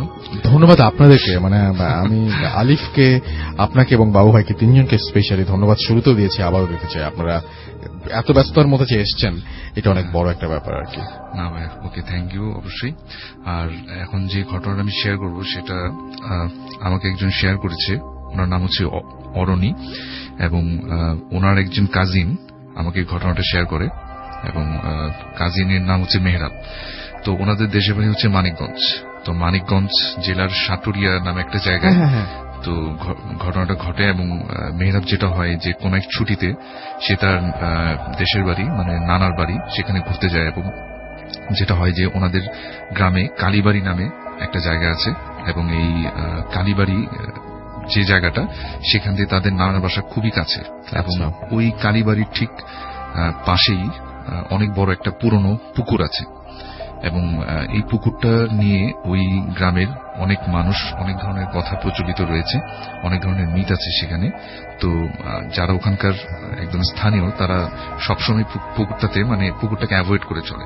আচ্ছা, কিছু খারাপ কিছু দোষের কারণে এটাকে অ্যাভয়েড করে চলে। তো যেটা হলো যে মেয়েরা কোন এক ছুটিতে তার নানার বাড়ি গেল, এবং ওরা যেটা করলো যে ওইখানকার কিছু বন্ধু বান্ধব মিলে এবং সে নিজে মিলে পুকুরে গোসল করলো, এবং পুকুরে এরকম কিছু দুর্নাম থাকার কারণে সবাই যেটা করতো যে ওই পুকুর পাড়ের কাছাকাছি গোসল টোসল করতো আর কি, একদম মিডলেও যেত না এবং দূরে টুরে যেত না আর কি। তো তারাও ঠিক একইভাবে গোসল টোসল করে ওখান থেকে উঠলো, এবং উঠার পরে যেটা হলো যে মেহরাবের বাম হাতে একটা ব্রেসলেট ছিল, গোল্ডের চিকন একটা ব্রেসলেট ছিল, এবং সে ওঠার পরে দেখেছে সেটা নাই। তো সেই জিনিসটা দেখে একটু অবাক হইলো যে আমি এটা হারাই ফেললাম, আসলে মানে আমার উচিত ছিল যে এটা আমি খুলে রেখে তারপর নামাটা উচিত ছিল। আচ্ছা, নর্মাল কমন সেন্স। এবং ওর গলায় একটা চিকুন গোল্ডের চেন ছিল, সেটা ঠিক ছিল, কিন্তু হাতের ব্রেসলেটটা মানে হারায় গেছে এরকম কিছু একটা। তো সেটা বাসায় যে সে তার নানাকে বলল, তার বাবা মাকে বলল যে আমি ব্রেসলেট হারাই ফেলছি। তো তারাও বলল যে তুমি তো কাজটা মানে খুলে তারপর গোসল করতা, এটা তো নর্মাল একটা কথাই। তো তারপরেও সে মানে বিষয়টা একসময় ভুলে গেল, তো একদিনের মাথায়। তো ওদের যে বাসাটা ছিল ওই পুকুরটার পাশে ছিল একটা বাঁশঝাড়ের মতো, এবং বাঁশঝাড়ের ঠিক পিছনে ছিল ওদের যে বাসা। তো ওইখানেই মেয়েরা বেশ কয়েকদিন ছুটি কাটানোর জন্য গেল, এবং ওই ওদের যে বাসার থেকে ঠিক মানে যে রুমটাতে সে ঘুমায় রাত্রে, সেই রুমটা থেকেই মানে পুকুরটা দেখা যায় আর কি, মানে জানলাতে আসলে পুকুরটা দেখা যাবে। তো সে এক রাতে মানে এই ঘটনাটা প্রায় 2-1 দিনের পরে সে রাত্রে ঘুমাচ্ছে, এবং হঠাৎ করে যেটা হয় যে তার রুমের যে বাহিরে যে জায়গাটা, যেটা একটু বনের মতো বাড়াঝাড়ের মতো, ওখান থেকে মনে হচ্ছে যে কেউ একজন ওই রুমটার দিকে মানে পাতায় হাঁটলে যেরকম শব্দ হয় না, ঠিক এরকম একটা সাউন্ডে মনে হচ্ছে ওই জানলাটার কাছে আসতেছে কেউ হেঁটে। আচ্ছা। তো ওর হঠাৎ করে মানে ওই সময়টাতে মানে ঘুমটা ভেঙে যায় এবং সে চিন্তা করে যে কিছু একটা আসতেছে নাকি পুকুর থেকে, যেহেতু পুকুরটা নিয়ে অনেক বদনাম তাদের গ্রামে প্রচলিত। তো সে যেটা করে যে মানে সাহসিকতার পরিচয় দেখিয়ে সে যেটা করে যে জানলা দিয়ে দেখার চেষ্টা করে যে কি আসলো। সে ঘুটঘুটে অন্ধকারের মধ্যে দেখে যে কিছুই নাই, জানলার আশেপাশে কিছুই নাই, কিন্তু দূরে পুকুর পাড়ে যে একটা পুকুরের সাথে যে বটগাছটা ছিল ওখানে কিছু জোনাকির মতো মনে হচ্ছে যে ছোট ছোট চোখ মিটমিট করে একটু পরপর মানে তার দিকে দেখার চেষ্টা করতেছে এরকম। তো প্রথম অবস্থা দেখলে এটাকে জোনাকি পোকা এরকম কিছু মনে হবে, কিন্তু সে এটাকে এই নর্মাল এটাই ভাবলো যে আসলে হয়তোবা কোনো জোনাকি বা এরকম কিছু। সে একটু ভয় পেয়ে গেল, ভয় পেয়ে জানলাটা লাগিয়ে সে শুয়ে পড়লো এবং এরপর দিন সে তার নানাকে বলল যে আমি এরকম কিছু দেখছি। ওর নানা সবসময় তাকে বলে যে তুমি ওই পুকুরটাতে যেও না, পুকুরটা ভালো না, এবং পুকুরটাতে তুমি ওই ব্রেসলেটে যে হারিয়ে ফেলছো ওটা ভুলে যাও, ওটা নিয়ে তুমি আর কোশ্চেন করো না, এটা ভুলে যাও এবং ওইখানে আর যেও না। এবং রাত্রে এরকম কিছু দেখলে এটা নিয়ে বেশি মানে গবেষণা বা ইনভেস্টিগেশনের দিকে মানে চিন্তা ভাবনা করো না এগুলো। আচ্ছা। তো এরপরও সে একইভাবে এর পরের দিন মানে রাত্রে যেটা হয় যে আবার একইভাবে তার ঘুম ভেঙে যায় এবং একটা সময় যেটা মনে হয় যে ওই যে পুকুর পাড় থেকে মনে হচ্ছে কি ওই বারঝাড়ের ভিতর দিয়ে হেঁটে হেঁটে অনেকগুলা মানুষ একসাথে হাঁটলে যেরকম শব্দ শোনা যাবে ঠিক এরকম একটা সাউন্ড দিয়ে মনে হচ্ছে যে সবকিছু তার জানালার ঠিক পাশে এসে দাঁড়াচ্ছে, একটু পরপর হাঁটার শব্দ। এবং একটা পর্যায়ে সে ওই রাতের কথা মনে পড়লো যে এরকম তো আমি দেখছিলাম কিছু চোখের মতো মিটমিট জ্বলতেছে পুকুর পাড়ে বটগাছের নিচে, আবার না আমি দেখে ফেলি এটা, কেননা সেদিন ওই সাউন্ডগুলো একটু দূরে মনে হচ্ছিল, আর আজকে রাত্রে যে সাউন্ডটা একদম মনে হচ্ছে যে জানলার খুব কাছেই জিনিসগুলো। ঠিক আছে, সে একটু ভয় পাচ্ছিল এবং একটা পর্যায়ে তার কিছু সময়ের জন্য অল্প কিছু সেকেন্ডের জন্য তার ভয়টা কমে গেল। এবং ভয়টা কমে গেল এই কারণে যে তার কাছে মনে হচ্ছিল যে তার জানালার ঠিক পাশেই অনেকগুলো লোক একসাথে আসলে যেরকম একটা সাউন্ড হয় না যে কথাবার্তার, এরকম একটা সাউন্ড। তো সে একটা পর্যায়ে মনে করলো যে হয়তো অনেক লোকই আসছে, অনেক মানুষ হয়তো তার জানালার পাশে দাঁড়ানো।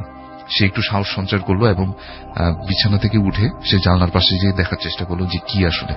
সে যখন জানালার পাশে গেল সে দেখলো যে ঠিক ওই সেই রাতে যে ছোট ছোট মিটি মিটি দূর থেকে জোনাকির মতো যেগুলো মনে হচ্ছিল ওগুলো ঠিক তার একদম জানালার পাশেই, এবং অনেকগুলা মনে হচ্ছে দুটা দুটা করে চোখ, জোড়া জোড়া চোখগুলা মানে লাইট মানে লাল লাইটের মতো তার দিকে ভয়ানক দৃষ্টিতে তাকিয়ে আছে এরকম।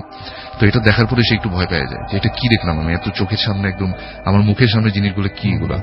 এবং সাথে সাথে সে যখন মানে একটা মানে ওখান থেকে চলে যাবে তখন একটা লোমশ হাতের মতো কিছু একটা এসে তার গলায় অনেক জোরে চেপে ধরলো এবং তাকে ওই তার যে গলায় যে গোল্ডের যে চেনটা সবসময় পরা থাকতো ঠিক ওইটা বরাবর তাকে চেপে ধরছে, মনে হচ্ছে তার গলা থেকে ওটা টেনে নিয়ে যাবে এরকম কিছু একটা। ঠিক আছে, তো এরকম কিছুক্ষণ কয়েক সেকেন্ড ধস্তাধস্তির পর সে মানে ওখান থেকে ছুটে এক দৌড়ে মানে তার রুম থেকে বের হওয়ার সময় তার মাথায় কোনো একটা কিছু বাড়ি লাগে এবং সে একটু কিছুক্ষণের জন্য সেন্সলেস হয়ে যায়। এবং পরে রাতের বেলায় তার নানা তার বাবা মা তাকে ওখান থেকে করে সেন্স ফিরে এবং সে রাত্রেই ঘটনাটা বলে যে আমার সাথে এরকম ঘটছে। তখন তার নানা বলে যে তোমাকে তো না করছিলাম যে তুমি এই জিনিসগুলো বারবার মানে বেশি কিছু সাউন্ড শুনলে বা কিছু দেখলে মানে সেগুলো দেখার জন্য যেও না, কিন্তু তুমি তো কথাটা শুনোনি।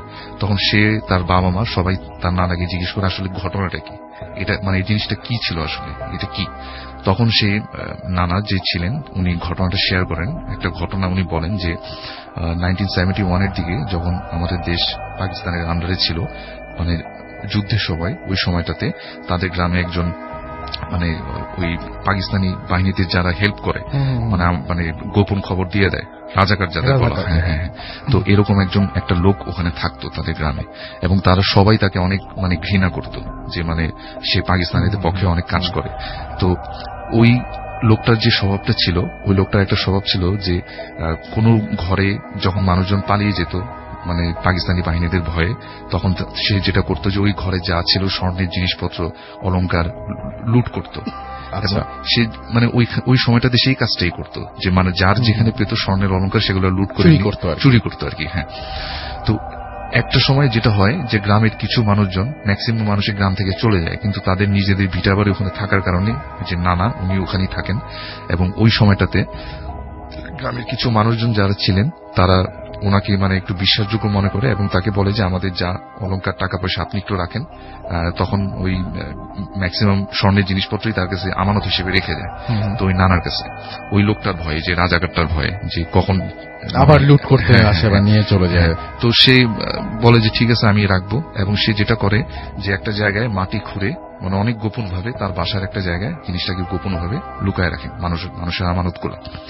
তো ওই রাজাকার যে লোকটা ছিল সে ওই নানার কাছে আসে একবার, আসার পরে তাকে অনেক হুমকি ধামকি দেয় যে আমাকে ওই জিনিসগুলো দিয়ে দেন, আমি আপনাকে মারবো না, মানে আপনার ফ্যামিলির কোনো কিছু হবে না, আমি বলে দিব, কোনো সমস্যা নেই। তখন সে ওই নানা যেটা করেন যে ওনার মানে ফ্যামিলির মায়া প্লাস ফ্যামিলিকে বাঁচানোর জন্য উনি যেটা একটা মিথ্যা কথার আশ্রয় নেন। সেই মিথ্যা কথাটা হচ্ছে এরকম যে উনি বলে দেয় যে আমি আসলে সবকিছু যা স্বর্ণের জিনিসপত্র ছিল সেটা আমি ওই পুকুরটার মধ্যে মানে একটা জায়গায় আমি রেখে দিছি, ঠিক আছে, পুকুরের নিচে আমি কোন একটা জায়গায় রেখে দিছি, এরকম একটা কথা বলে। তো ওই রাজাকার বলে যে আপনি এখন পুকুরে যে সাঁতার ওইটা নিয়ে আসেন, ঠিক আছে। তো উনি বলে যে আমি তো সাঁতার পারি না, আমার ছেলে সাঁতার পারে কিন্তু সে তো এখন বাসায় নাই। তো ওই রাজাকার লোকটা যেটা হয় যে সেটা লোকটা আর কি করতে পারে না, সে মানে যেটা হয় যে নিজেই পুকুরে ঝাঁপ দেয়। পুকুরে পানি তখন এতটা গভীর ছিল যে পুকুরটা গভীর ছিল যে পুকুরের লতা পাতা পেঁচিয়ে ওই রাজাটা ওখানে ডুবে মারা যায়। এবং তার লাশও পাওয়া যায় না, এবং সে এটা নিজেও জানে নানা যে সে একটা মিথ্যা কথা বলার কারণে লোকটা মারা যায়। এবং সবাই চাইতো যে লোকটা যাতে মারা যায়, রাজাকার লোকটা, কেউ তাকে পছন্দ করতো না। তো এরপর থেকেই যেটা হয় যে ওই পুকুরে যদি কেউ স্বর্ণ অলংকার পরে কেউ নামে, ওই যেটা হয় যে ওই হাত থেকে কেউ নিয়ে নেয় অথবা গলাতে কিছু থাকলে ওটা নিয়ে নেয়। অদ্ভুত ব্যাপার, মানে পুকুরের এরকম একটা নেচার। হ্যাঁ হ্যাঁ। তারপরে ভাই আরেকটা কথা আছে, তো এই যে ঘটনাটা এখন অনেকে গ্রামের দুই পক্ষের মানুষ আছে, দুই ধরনের বিশ্বাসী মানুষ। এক ধরনের মানুষ যেটা বিশ্বাস করে যে এই রাজাকারের যে আত্মাটাই ওখানে মানে ক্ষতি করে, সেই হয়তো ক্ষতি করছে। আবার আরেকটা কিছু লোক মানুষ বিশ্বাস করে যে ওই পুকুরটার ভিতরে তারা অনেক চেষ্টা করে পুকুরটা কি করার জন্য, মানে মাটি দিয়ে যাতে একটা সেচে ফেলবে, কিন্তু কোনোভাবে পুকুরের পানি কখনোই কমানো যায় না। কমানো না যাওয়ার একটা কারণ হচ্ছে যে পুকুরের নিচে একটা জায়গায় অনেক বড় একটা গাতলা ছিল, মানে অনেক বড় একটা গর্তের মতো। যতই ওখানে মাটি দেওয়া হয় ভিতর থেকে অটোমেটিক্যালি পানি চলে আসে। তো ওই যে পানিটা যে চলে আসে, তো এটার কোনো রিজন তারা খুঁজে পায়নি। তো অনেকে বিশ্বাস করে যে এটা হয়তো কোনো জিনদের কোনো আস্তানা অথবা জিনদের কোনো পোর্টাল। তো যে জিনগুলো হয়তোবা এখনো ওখানে থাকে এবং ওই স্বর্ণের কিছু পরে আসলে কেউ ওইটা হয়তোবা নিয়ে যায়। তো দুই ধরনের বিশ্বাস তাদের মধ্যে এখনো প্রচলিত। কেউ বিশ্বাস করে যে ওই রাজাকারটা এই কাজটা করে, তার আত্মাটা পুকুরের চারদিকে ঘুরে বেড়ায়, তার মৃত আত্মা এবং স্বর্ণের খোঁজে, স্বর্ণ অলংকারের খোঁজে, সে এখনো যার কাছেই পায় পুকুরে যেই নামে তার থেকে ওটা নিয়ে চলে যায়।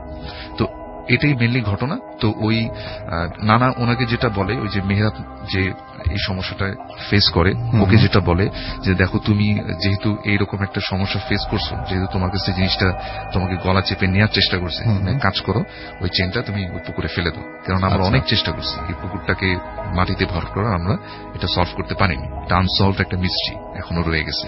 তো সে যেটা করে যে ওই চেনটাকে সকালবেলা যে পুকুরে ফেলে দেয়, এরপর থেকে তার আর এই ধরনের কোনো সমস্যা সে ফেস করেনি। ওয়াও, চমৎকার একটা ঘটনা ফারনান, থ্যাংক ইউ ভেরি মাচ। অনেক চমৎকার একটা ঘটনা শুনলাম আপনার কাছ থেকে এবং আশা করছি যে লিসনাররা আপনাদেরও ভালো লেগেছে। আমরা এখন যেটা করব সেটা হচ্ছে সরাসরি আমরা একটা ছোট্ট বিরতিতে যাব এবং বিরতির পরে আবারও ফিরে আসব। তখন আবারও এইভাবেই আমরা শুনে আসবো বাবু ভাই, তারপরে আলিফ, তারপরে ফারনান সেকেন্ড স্টোরিগুলো শুনে আসবো এবং তারপরে আমরা অডিও ক্লিপে যাব। দারুণ কিছু অডিও ক্লিপও আছে আমাদের সঙ্গে, সেগুলো আমরা শেয়ার করব। আগে আমরা ঘটনাগুলো শেষ করে ফেলি। তো ছোট্ট একটা বিরতি, তারপরে ফিরে আসছি। সেই পর্যন্ত আমাদের সঙ্গে থাকুন। স্টে টিউনড রেডিও ফুর্তি 88 FM and 240 FM. The night comes alive with Grameenphone.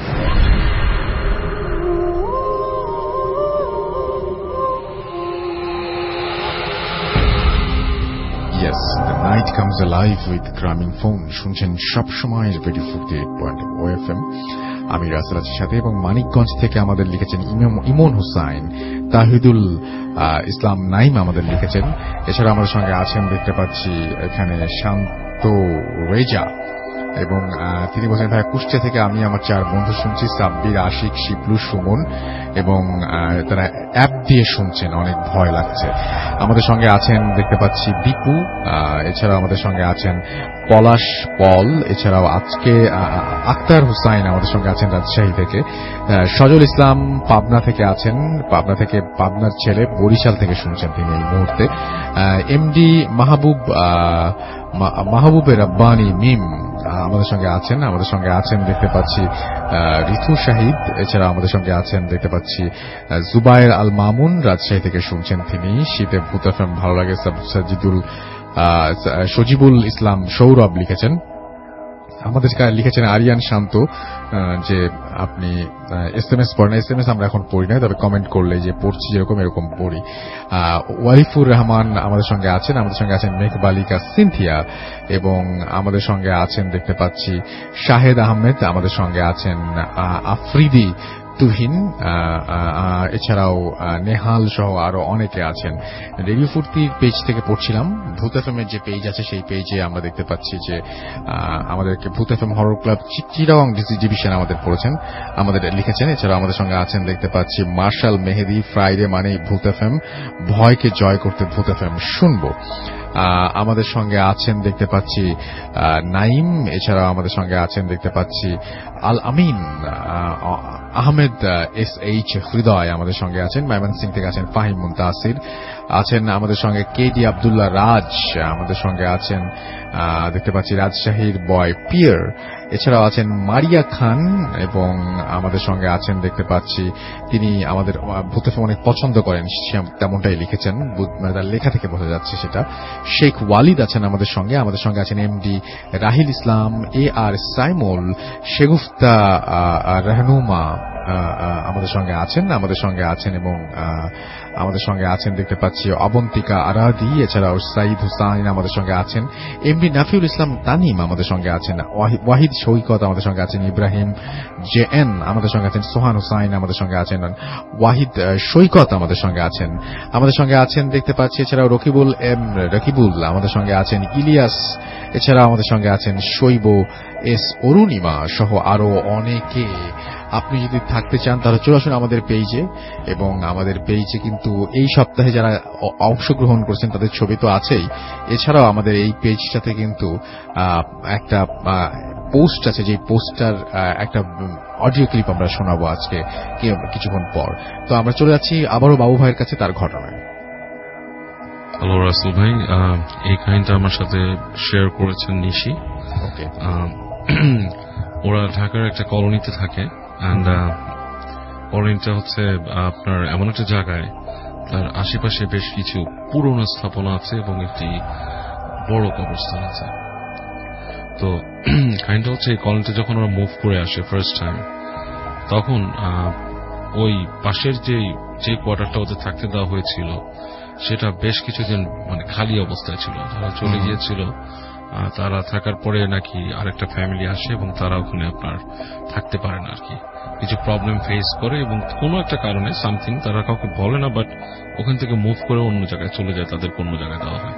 তারপর অনেকদিন ভ্যাকেন্ট পড়েছিল এবং এটার এক্সকিউজেস ছিল যে ওইটার ফ্যাসিলিটিস গুলা ভালো ছিল না, অনেক পুরনো হয়ে গিয়েছে, অ্যান্ড নিডস রিনোভেশন, ভেতরে অনেক কিছু, সো এর জন্য অনেকদিন খালি পড়েছিল। যাই হোক, সো নিশির আম্মু গভর্নমেন্ট সার্ভেন্ট, তারা ওখানে আপনার মুভ করে ওঠে আর কি, ওই ফ্ল্যাটে যায় তারা।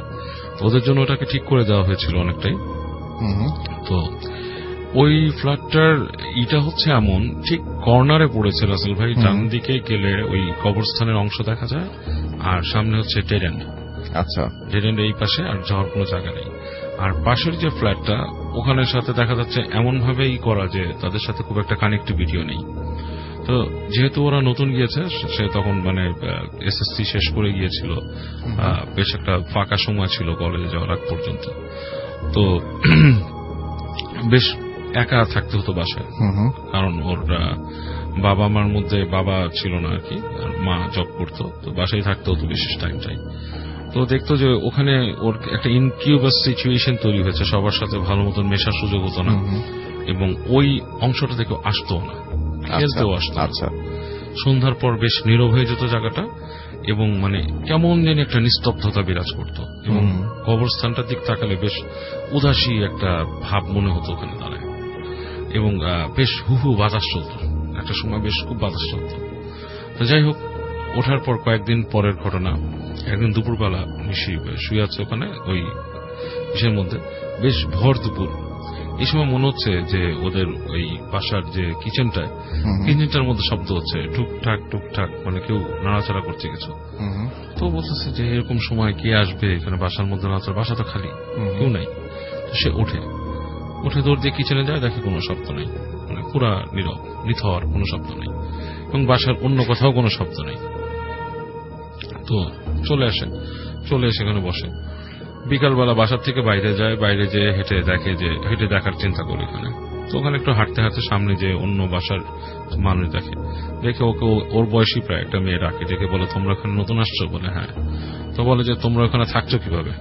মানে ওখানে থাকছো মানে ওইটা তো অনেক মানে খুবই মানে ভয়ের একটা জায়গা মানে বলে ওই ফ্ল্যাটটাতে সবসময় প্রবলেম হয়, মানে প্রবলেম হয় মানে অনেক মানুষ ভয় টয় পায়, অনেকদিন খালি পড়েছিল এবং আমরাও তো কেউ যাই না ওখানে, এবং ওই বাসায় এখানে আর একটা ফ্যামিলি আসছিল, তারাও চলে গেছে।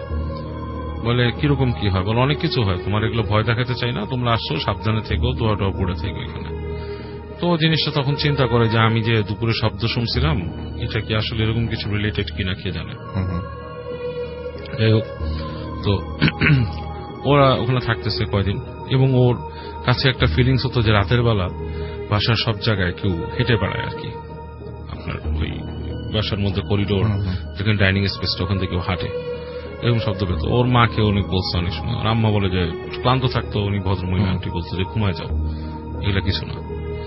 তো যাই হোক, এরকম থাকতে ও কয়েকদিন পর থেকে দেখা শুরু করে যে ওদের বাসার জানালার কাছে চিল এসে বসে থাকে। দুপুরের পর একটা চিল এসে দাঁড়ায়। চিলটা কিন্তু একটা আনইউজুয়াল পাখি রাসেল ভাই, মানে কবুতর বসা, কাক বসা, চিল বেশ বড়, এবং ও থেকে কিন্তু ভয় পাওয়া শুরু করে চিলটাকে দেখে, কারণ চিলটা এরকম চোখ মানে তাড়িয়ে করে দাঁড়ায় থাকে এবং ওখান থেকে উড়ে যায়। চিলটাকে দেখে ভয় পাওয়া শুরু করে। তো একদিন রাতের বেলা শুয়ে আছে, ওর ওই জানালার মধ্যে মনে হচ্ছে যে কেউ ঠাস করে মানে জানা ঝাপটাচ্ছে, এরকম একটা শব্দ, এবং নখের আঁচড়ের মতো শব্দ।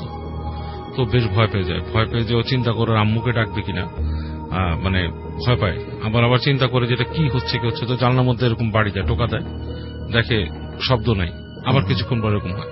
তো এক সময় সে কি করে, খুব অতিরিক্ত কিউরিয়াসিটি থেকে একটু করে জানলাটা খুলে কাটে, তো দেখা যায় বাতাস কিছুটা আসছে এবং তারপর কোনো শব্দ নাই। এবং এরপরে যখন ও শোয়ার চেষ্টা করে, দেখে যে ওদের যে কলোনি যে দরজাটা আছে, মানে রুমের দরজাটার সামনে কোনটা মানুষের অবয়ব দাঁড়ায় আছে, এবং খুব ভয় পেয়ে ও মানে এক হিসেবে অসাড় হয়ে ঘুমিয়ে পড়ে আর কি। এবং ওর মাকেও বলে যে আমি এরকম, তখন ওর মাকে বলে যে আমি এরকম একটা চিল দেখি। তো সামহাও ওর আম্মু এগুলো খুব একটা কেয়ার করতো না, মানে এটা রেখে উনি আমলই আনেন নাই। অনেকে আছে এগুলো আমলে আনে, উনি আমলই আনেন নাই। এরপর যেটা হওয়া শুরু করলো রাসেল ভাই, ওদের বাসার যে মূল দরজা, এটার মধ্যে একদিন রাতের বেলা ধপ ধপ করে মানে কিল মারল, নক করার মতো। এবং এটা যখন হলো ওর আম্মুও শুনছে, এবং ওর আম্মু উঠে যে গেট খুলে যে ওর সাথে গেট খুলে দেয়, কেউ নাই, পুরো সিঁড়ি ঘর নিস্তব্ধ, কোনো শব্দ নাই। এবং তখন ওর আম্মু একটু ভয় পায় যে এটা কি হচ্ছে, কে সেখান থেকে এরকম কিল মেরে গেল এসে। আর ওর আম্মু তখন বলে যে তুমি দোয়া টোয়া পড়ে ঘুমাও, মানে অ্যাকচুয়ালি উনি যিনি ছিলেন আন্টি, উনিও খুব একটা মানে রিলিজিয়াস মাইন্ডেড না, ওকে তারপরে বলে দোয়া টোয়া পড়ে ঘুমাও। তো এরকম আরেকদিন ও বাসার মধ্যে বসে আছে, তখন মনে করেন যে সন্ধ্যা হয়েছে, ওই দিন আন্টি বাসায় নাই। তো ওরকম ওদের বাসার ওই গেটের মধ্যে ধুপ ধুপ করে শব্দ হয়েছে, এবং ধুপ ধুপ করে যখন শব্দ হয়েছে ওর কাছে মানে কেঁপে উঠছে যে হঠাৎ করে কে এরকম করে কিল মারলো। বাসায় কেউ আসলে স্বভাবত নক করে বা কথা বলে বা একটা ডাকে, এরকম ওদের বাসায় খুব একটা আসেও না মেহমান। ওরা খুব আলাদাভাবে বাসার মধ্যে থাকে, মানে খুব একটু আলাদা ইনকিউবাস টাইপের বাসায় থাকে, কেউ ওদেরকে ডিস্টার্ব করে না, কিল মারতেছে বাসায়। তো ও সাহস করে যায় যে ও গেটটা খুলে, গেটটা যখন খুলে ঠিক ওই সময় ওদের যে সিঁড়িতে লাইটটা ছিল, ওইটা একটা বাল্ব, ওইটা একটা মানে বিদ্যুতের একটা স্টার্টিং করে কেটে যায়, লাইট নেই, হঠাৎ করে পুরো অন্ধকার হয়ে যায় জায়গাটা। এবং ও তখনই দেখে যে দুই তলার যে সিঁড়ি ঘরের যে ফাঁকা জায়গাটা আছে, ওই জায়গা থেকে মনে থাপ করে কিছু একটা নামলো, কিছু একটা পড়লো সিঁড়ির মধ্যে, এবং পড়েই দেখে যে একটা মানুষের অবয়ব এরকম লম্বা, এবং তার ডানা আছে something like has a wing, এরকম একটা পাখির মতো, এবং সে যে পা ফেলে এক পা দুই পা আসলো, থপ থপ করে শব্দ হয়েছে। এবং এটা দেখে ও আসলে ওর মানে নিজের ইসের ভেতরেই থাকে না, লাইক ও ফেইন্ট হওয়ার মতো পড়ে যায়। ওর যখন মানে হুশ ফেরে তখন দেখে যে ওর মুখের উপর আম্মু আছে এবং অন্য একটা ভদ্র মহিলা। বলে কি হয়েছিল, ওর আম্মু খুব ভয় পায় যে এরকম এরকম ব্যাপার, যে সে কিছুটা বলার পরে তখন থেকে ওর একটা নতুন সিনড্রোম শুরু হয়, সে ভয় পেতে থাকে। তার শুধুই মনে হয় যখনই রুমে শুয়ে থাকতো মনে হচ্ছে কেউ একজন আসতেছে। তো ওর আম্মু ওদের বাড়ি থেকে একজন মানে দেশ থেকে একজন খালাকে নিয়ে আসে, আন্টিকে এনে ওর সাথে রাখার ব্যবস্থা করে যাতে একলা না থাকতে হয়। তারপরও সে কখনো একা থাকতে পারতো না, সবসময় ওর ওই বসা রাখতো। সো এরকম পয়েন্টে তখন ওর ওর আম্মু খোঁজ খবর নেয়, ওদের অফিসের বলে কলিগকে যে এরকম। তো তার মধ্যে একজন বলে যে আপনার বাসায় নিশ্চয়ই কিছু হয়েছে, বা আপনার মেয়েকে আমরা একটু দেখবো। উনি এসে দেখেন, উনি দেখে বলে যে আপনার মেয়ের উপর তো একটা খারাপ জিনিসের নজর পড়ছে, ইটস লাইক মানে জিন আর কি, যেটা নজর পড়ছে, এবং তাকে ট্র্যাক করে আপনার এরকম রাখা উচিত না, সম্ভবত এই বাড়িটাই কোন একটা ব্যাপার আছে, এই ফ্ল্যাটের মধ্যে কোন একটা ব্যাপার আছে, এবং তাকে নিয়ে আপনার ঝাড়ফুঁক করে এবং কিছু দেয়, মানে কিছু তার রেমিডিজ দেয় আর কি।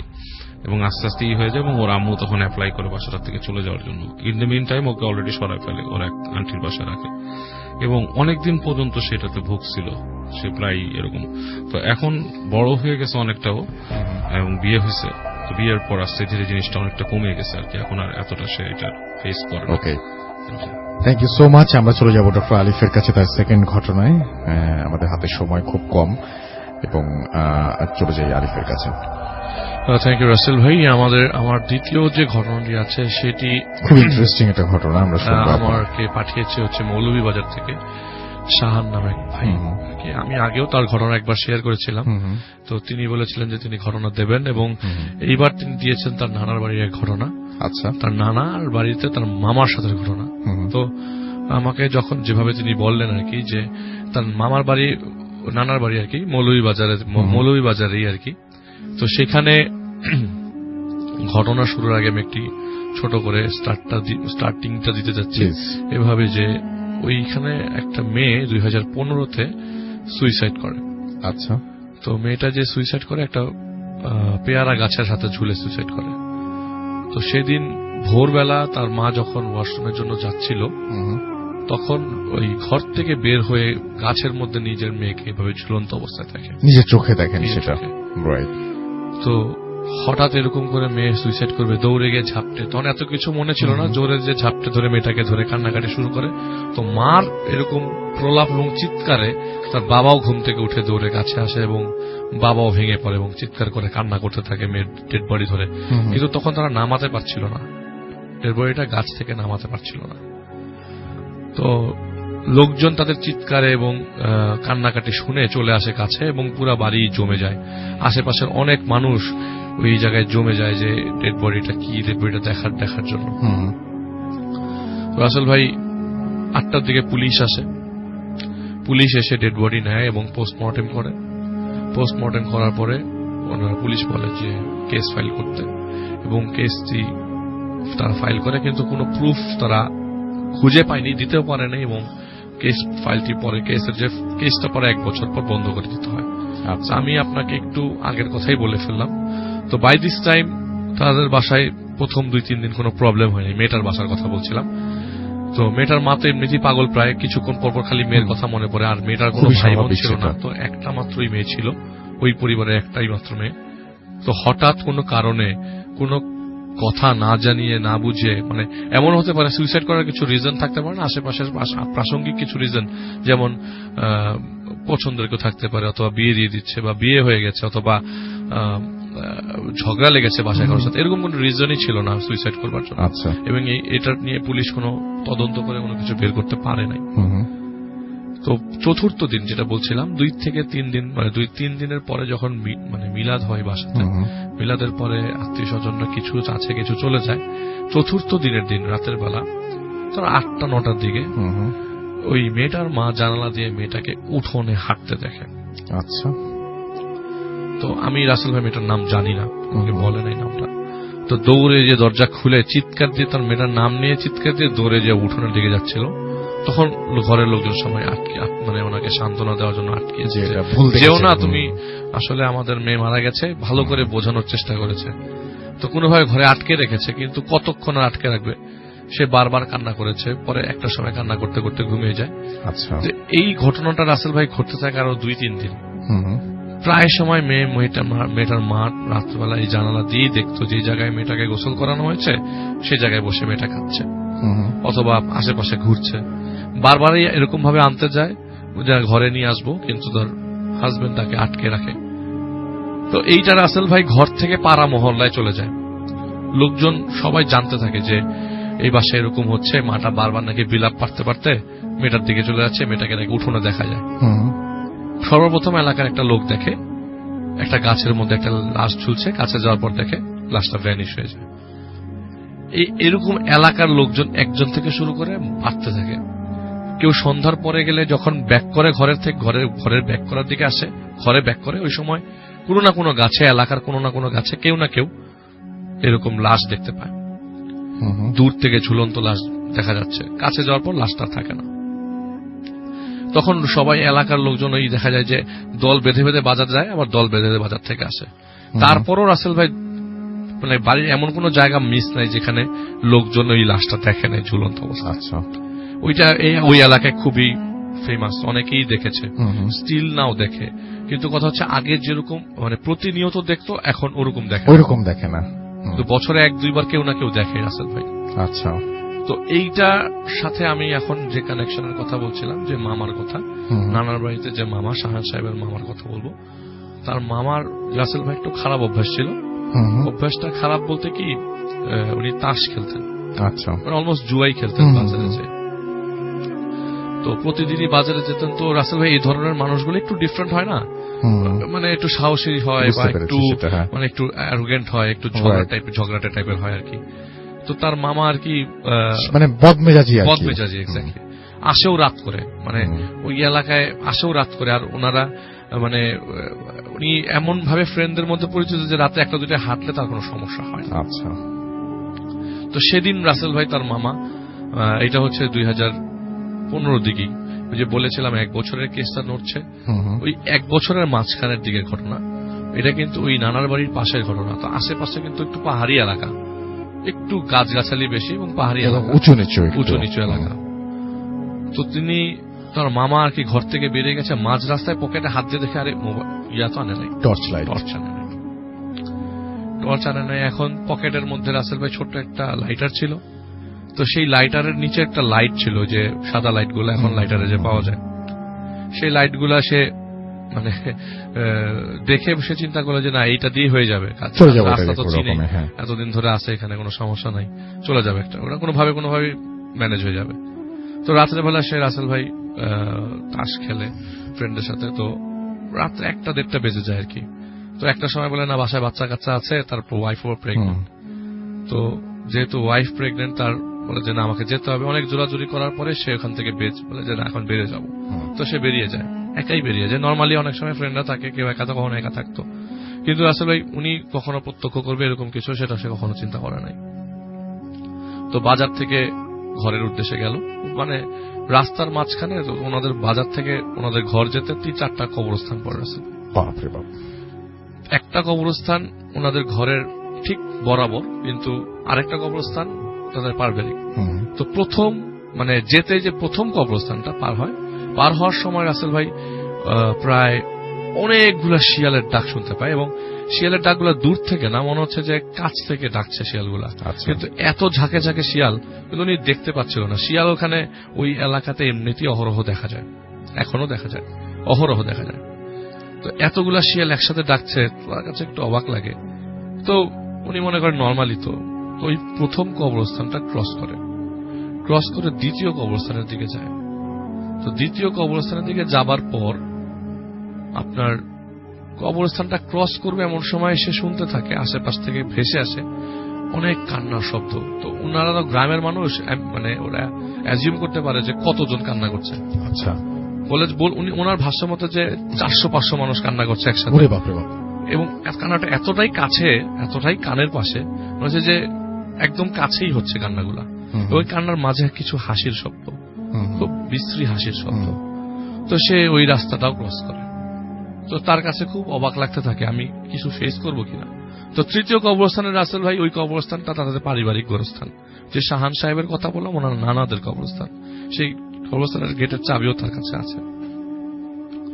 তো তৃতীয় কবরস্থান ক্রস করবার পর তিনি যখন ঘরের তার বাড়ির দিকে উদ্দেশ্যে রওনা দিবে, এমন সময় তিনি দেখলেন, তিনি যদি যেই রাস্তা দিয়ে ঢুকবে তার ঘরের দিকে, এই রাস্তার মাথার মধ্যে সে স্টিফ হয়ে যায়, মাটির সাথে তার শরীর লেগে যায়। সে বলছে যে আমার সব শক্তি মনে হলো যে একটা জায়গায় স্টিফ হয়ে গেছে, আর আমার আত্মাটা বেরিয়ে গেছে শরীর থেকে। মানে নড়াচড়া করার কোনো উপায় করতে পারছে না, যে আমি আমার আঙ্গুল নাড়াতে পারছি না, কিছু না, কিন্তু আমি দেখতে পাচ্ছি, আমি স্মেল নিতে পারছি, আমি আমার ঠোঁটটা পর্যন্ত নাড়াতে পারছি না। তার মানে সে জীবিত, এটা তেমনি বুঝতে পারছেন, সবকিছু ঠিকঠাক আছে, শুধুমাত্র শরীর চলছে না। শরীর চলছে না। খুবই অদ্ভুত, মানে পাথর হয়ে গেছেন আর কি।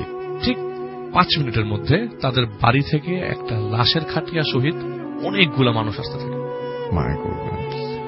লাশের খাটিয়া সহিত অনেকগুলা মানুষ আসতে থাকে, এবং মানুষগুলা মানে আসা যে শুরু করেছে, তাকে যখন ক্রস করে যাচ্ছে, ওই মুহূর্তে সবার মুখে আশহাদু আল্লা ইলাহা ইল্লাল্লাহ আশহাদু আন্না মুহাম্মাদুর রাসূলুল্লাহ, তাকে ক্রস করে। সে এইগুলো এটা একদম স্পষ্ট শুনতে পেল, এবং শুনতে পাচ্ছে যে সবার মানে গ্রান পাচ্ছে, অনেক সুগন্ধির, অনেক সুগন্ধি, মানে গন্ধ পাচ্ছে। এবং সবাই যে তার পাশ কেটে যাচ্ছে, মনে হচ্ছে তার উপর দিয়ে কেউ চলে যাচ্ছে, কেউ স্পর্শ করছে না, তাকে ভেদ করে চলে যাচ্ছে সবাই। মানুষ যে যাচ্ছে, আসলে রাসেল ভাই ওই মুহূর্তে সে বলছে যে আমি এত সাহসী একজন মানুষ, আমি নিজের কাছে নিজে লজ্জা করে গেছি, আমি নিজে নড়তে পারছি না, কি হচ্ছে আমার সাথে। এবং মানুষ যে যাচ্ছে থামছে না, কন্টিনিউয়াস। একটা গ্যাপ যাওয়ার পরে আরেকটা লাশ বাড়ি থেকে বের হলো। আচ্ছা, আরেকটা লাশ বাড়ি থেকে বের হওয়ার সময় ওইটার সাথেও মানুষ কন্টিনিউয়াসলি যাচ্ছে। বললো যে আমি এতক্ষণ ধরে দাঁড়িয়ে আছি, আমি মুভ করতে পারছি না। তো সব লাশ নিয়ে তাদের কবরস্থানের ভেতর ঢুকছে। তো তার কথা হলো, কবরস্থানে যদি কেউ লাশ দাফন করতে যায়, তাহলে কবরস্থানে লাইট জ্বালানো থাকবে 1 নম্বর, আর 2 নম্বর কথা হচ্ছে কবর খোলা থাকবে। আর আমার বাড়ি, সে মনের মধ্যে মানে হার্টবিটটা তার বেড়ে যায় যে বাড়ি থেকে কেউ মারা গেল নাকি, আমাকে কেউ একবার জানালো না, আমি তো আমার সাথে তো মোবাইল ফোন আছে। তো 2টা লাশ বেরিয়ে যাওয়ার পরে সর্বশেষ মানুষ যাওয়ার পর তার বডিটা একটা ধাক্কা দিয়ে নর্মাল হয়ে গেল। আচ্ছা, একটা ধাক্কা দিয়ে নর্মাল হয়ে যাওয়ার পর সে বাড়ির দিকে রওনা দেবে। এখন যেটা হচ্ছে সেটা নর্মাল না, আর এটা এগুলি নর্মাল না। তো ঘরের দিকে দৌড়ে যেই একটা ইটের সাথে বাড়ি খেয়ে সে পড়ে যায়, পড়ে যে সে তার ঘর বরাবর পাশে একটা গাছ আছে, এই গাছের মধ্যে সেই মেয়েটাকে ঝুলন্ত অবস্থা দেখতে পায়, যে মেয়েটাকে এলাকার লোকজন এতদিন এলাকার লোকজন সেও জানতো, অনেকে দেখতে পাচ্ছে। সে দেখে ওই জায়গায় পড়ে যায়। তো তার ওয়াইফের কাছের ঘটনা, ও তার ওয়াইফ আপনার টিউবওয়েল থেকে উজু করতে, টিউবওয়েলের দিকে যাবে উজু করতে, ফজরের আজান। মানে এর পরের ঘটনাটুকু তার ওয়াইফের কাছ থেকে শোনা, ওয়াইফের কাছ থেকে শোনা। তাহলে রাসেল ভাই 1:30টার পর থেকে এই ফজর পর্যন্ত তাকে ওই জায়গায় স্টিফ হয়ে দাঁড়িয়ে থাকতে হয়েছে। তো তার ওয়াইফ যখন টিউবওয়েলের দিকে যাবে, তো আমি আগেই বলেছি তার ওয়াইফ প্রেগনেন্ট ছিলেন। তো তার ওয়াইফের কষ্ট হচ্ছিল, দরজা খুলে দেখে তার হাজবেন্ড পড়ে আছে, এবং আশেপাশে মানুষদেরকে সাহায্যে তাকে ঘরে নিয়ে নর্মাল করার পরে সকালে যখন ঘুম ভাঙে, ঘুম থেকে ওঠার পর তিনি বললেন যে তার সাথে এই ঘটেছে, এবং সে খুব অবাক, এবং সে ওয়ান কাইন্ড অফ হাসির পাত্র হয়ে গেছিল সবার কাছে, যে তুইও শেষ পর্যন্ত দেখলি এরকম টাইপের আর কি। কিন্তু ওনার ভিতরের অবস্থা তো খালি উনিই জানেন, যে উনি 2টা লাশ বেরোতে দেখেছে, এবং সেই মেয়েটাকে পাথর হয়ে যাওয়াটা, এবং ওই জায়গা পর্যন্ত নড়তে পারছে না, এবং এলাকার লোকজন জানে তো 1:30-2টা কোনো সমস্যা নেই ওর জন্য। কিন্তু ওই জায়গায় সে রেগুলার ব্যাপার আর কি লাইফে, মানে ওর এই কথাটা শুনে সবাই একটু মানে মুচকে হাসি দেওয়ার মতো অবস্থা। ঠিক 1 মাস পর রাসেল ভাই যেটা উনি কানেক্ট করেছে, যে 1 মাস পর ওনার ওয়াইফের যখন ডেলিভারি হয়, ওখানে যে হসপিটাল ছিল, ওই যে আপনার সবুজ ছাতা হসপিটাল ছিল, সেখানে তার ওয়াইফের ডেলিভারিটা মিস হয়ে যায়। মানে মিস হয়ে যায় কি, একটা ভুলের কারণে ওয়াইফও মারা যায়, তার বাচ্চাটা মারা যায়। তখন সে জিনিসটা কানেক্ট করার চেষ্টা করে, যে ওই যে 2টা লাশ বের হয়, একটা তার ওয়াইফের লাশ, একটা তার বাচ্চার লাশ। তো এখন রাসেল ভাই ওইটার সাথে সে কানেক্ট করার চেষ্টা করলো।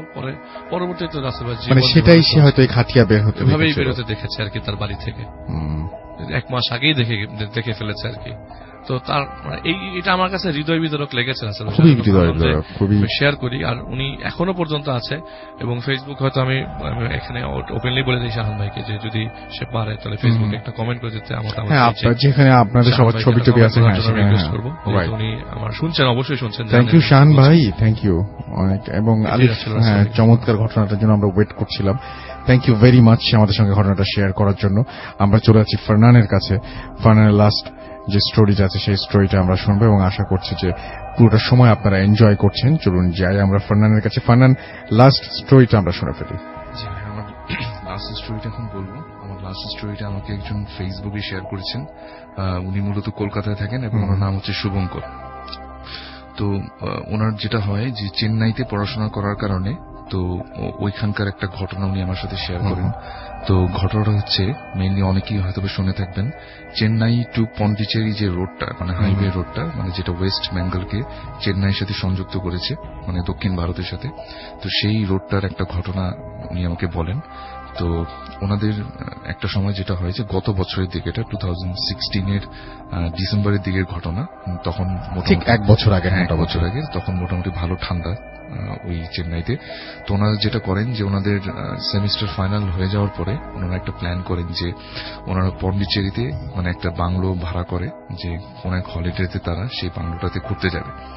এবং ওই বাংলোটাতে যাওয়ার জন্য ওনারা যেটা করে যে 3-4 জন ফ্রেন্ড মিলে একটা গাড়ি ভাড়া করে এবং গাড়িটা যেটা হয় যে একদম তাদের বাংলো, সেই বাংলোতে পৌঁছে দেবে। এবং ওনাদের বাংলোটা ছিল ওই যে হাইওয়েটার কথা আমি বললাম, ওটাকে অনেকে বলা ইস্ট কোস্টাল রোডও বলে থাকে, স্টেট হাইওয়ে 49 এটার যে নাম।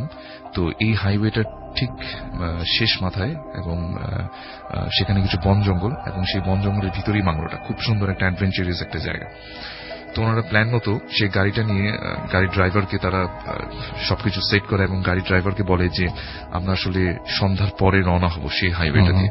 কিন্তু গাড়ির ড্রাইভার কোনো মতেই সেই হাইওয়েটা দিয়ে এই সন্ধ্যার দিকে মানে রাত্রে জার্নি করতে রাজি হয় না। মানে দ্বিগুণ ভাড়া দেওয়ার পর সেটা রাজি হয়। এবং রাজি না হওয়ার কারণ হচ্ছে যে এই হাইওয়েটা নিয়ে বেশ কিছু আদিভৌতিক কথা সেখানে প্রচলিত। এবং যেটা মেইন যেটা প্রচলিত সেটা হচ্ছে যে ওখানে যখন চলাচল করার সময় হঠাৎ করে গাড়ির যে ড্রাইভাররা তারা হঠাৎ করে ডার্ক সাইকেলের ভিতর পড়ে যায়। মানে বিষয়টা হচ্ছে এরকম, হঠাৎ করে একটা অন্ধকারাচ্ছন্ন একটা জায়গায় চলে যায় এবং কোনোভাবেই রাস্তা সামনের দিকে গয় না, একই রাস্তায় তারা বারবার সার্কেল করতে থাকে। রাইট। এবং আরো কিছু প্রচলিত রয়েছে, যেমন হঠাৎ করে মানে টেম্পারেচার বেড়ে যাওয়া, কমে যাওয়া, হঠাৎ করে কোন একজন সাদা কাপড় পরে রাস্তার মাঝখানে চলে আসা। এবং ওই হাইওয়েটার মানে একটু পরপরই ছোটখাটো অনেক টেম্পল রয়েছে। তো ওনাদের ওখানকার লোকালদের বিশ্বাস হচ্ছে মানে কেউ যদি এই টেম্পলগুলোর যে কোনো একটাতে পুজো না দিয়ে যায় তাহলেই তার মানে বিপদ সামনে। আচ্ছা, এরকম একটা মিথ ওখানে প্রচলিত। তো এই জন্যই ড্রাইভার আসলে মানে রাত্রে জার্নি করতে রাজি হয় না। কিন্তু তারপরে অনেক বলাবলির পর দ্বিগুণ ভাড়া দেওয়ার পর সে রাত্রে জার্নি করতে রাজি হয় এবং সন্ধ্যার ঠিক পরবর্তী সময় তারা মানে স্টার্ট করে তাদের জার্নি। তো তারা যখন ওই স্টেট হাইওয়ে 49 সেই রোডটার ঠিক মানে একদম গভীর রাতের দিকে প্রায় মাঝামাঝি অবস্থায় চলে গেছে বললেই হয়। এক পাশে হচ্ছে অনেক বড় মানে ভারত মহাসাগর, সাগর, মানে খুব সুন্দর রাস্তাটা, হাইওয়েটা খুব সুন্দর। আর এক পাশে হচ্ছে পাহাড়, এক পাশে বন জঙ্গল, আবার কিছু কিছু জায়গায় লোকবসতি। তো এভাবে যেতে যেতে হঠাৎ করে একটা পর্যায়ে যেটা হয় যে ঘুটঘুট একটা অন্ধকারের ভিতরে গাড়িটা চলছে এরকম মনে হচ্ছে। কিছুক্ষণ আগে যেমন হাতের বাম পাশে যে সাগর ছিল সেটা দেখা যাচ্ছিল, ছোটখাটো লাইট দেখা যাচ্ছিল হাতের ডান পাশে জঙ্গলের ভিতরে, ছোটখাটো বাড়িঘর। কিন্তু এখন একটা পর্যায়ে যেটা মনে হচ্ছে যে শুধুমাত্র গাড়ির হেডলাইট আর কিচ্ছু নেই সামনে, শুধু সামনে রাস্তা দেখা যাচ্ছে আর কিচ্ছু নেই। তো একটা পর্যায়ে তারা একটু ঘাবড়ে গেল যে ঘটনা কি আসলে, মানে কিছুই দেখা যেতেছে না, এরকম তো হওয়ার কথা না। ড্রাইভারও বলতেছে আমি তো এখান থেকে অনেকবার ড্রাইভ করছি ভাই, রাস্তা দেখে, এরকম তো হয়নি কখনো আসলে। মানে এটা তো ওই যে মিথ প্রচলিত ডার্ক সাইকেলে ফেসে যাওয়া সেরকম মনে হচ্ছে।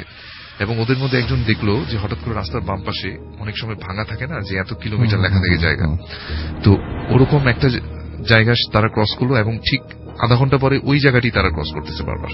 এটা মানে তাদের চোখে পড়লো এবং তারা তখন বুঝতে পারলো যে আসলে তারা আসলে ওই যে ডার্ক সাইকেল যেটা প্রচলিত ওই ইয়াটার ভিতরে পড়ে গেছে। এবং একটা পর্যায়ে তারা বেশ ভয় পেয়ে গেল এবং সাথে সাথে পেট্রোল ফুরোচ্ছে, কিন্তু রাস্তা কিন্তু যাচ্ছে না, সে একই রাস্তায় তারা বারবার ঘুরতেছে। তো বিশাল একটা ভয় কাজ করলো তাদের মাঝে এবং তারা একটা সময় যেটা চিন্তা করলো যে না, আমরা গাড়িটা স্টপ করে রাখবো, কেননা পেট্রোল শেষ হয়ে যাচ্ছে, আমরা গাড়িটা স্টপ করে রাখবো। তো ইন দ্য মিন টাইম গাড়িটি স্টপ ছিল প্রায় 5 মিনিটের মতো। এই 5 মিনিটে কোনো ট্রাক বা কোনো গাড়ি ঘোড়া আসেওনি, যায়ওনি।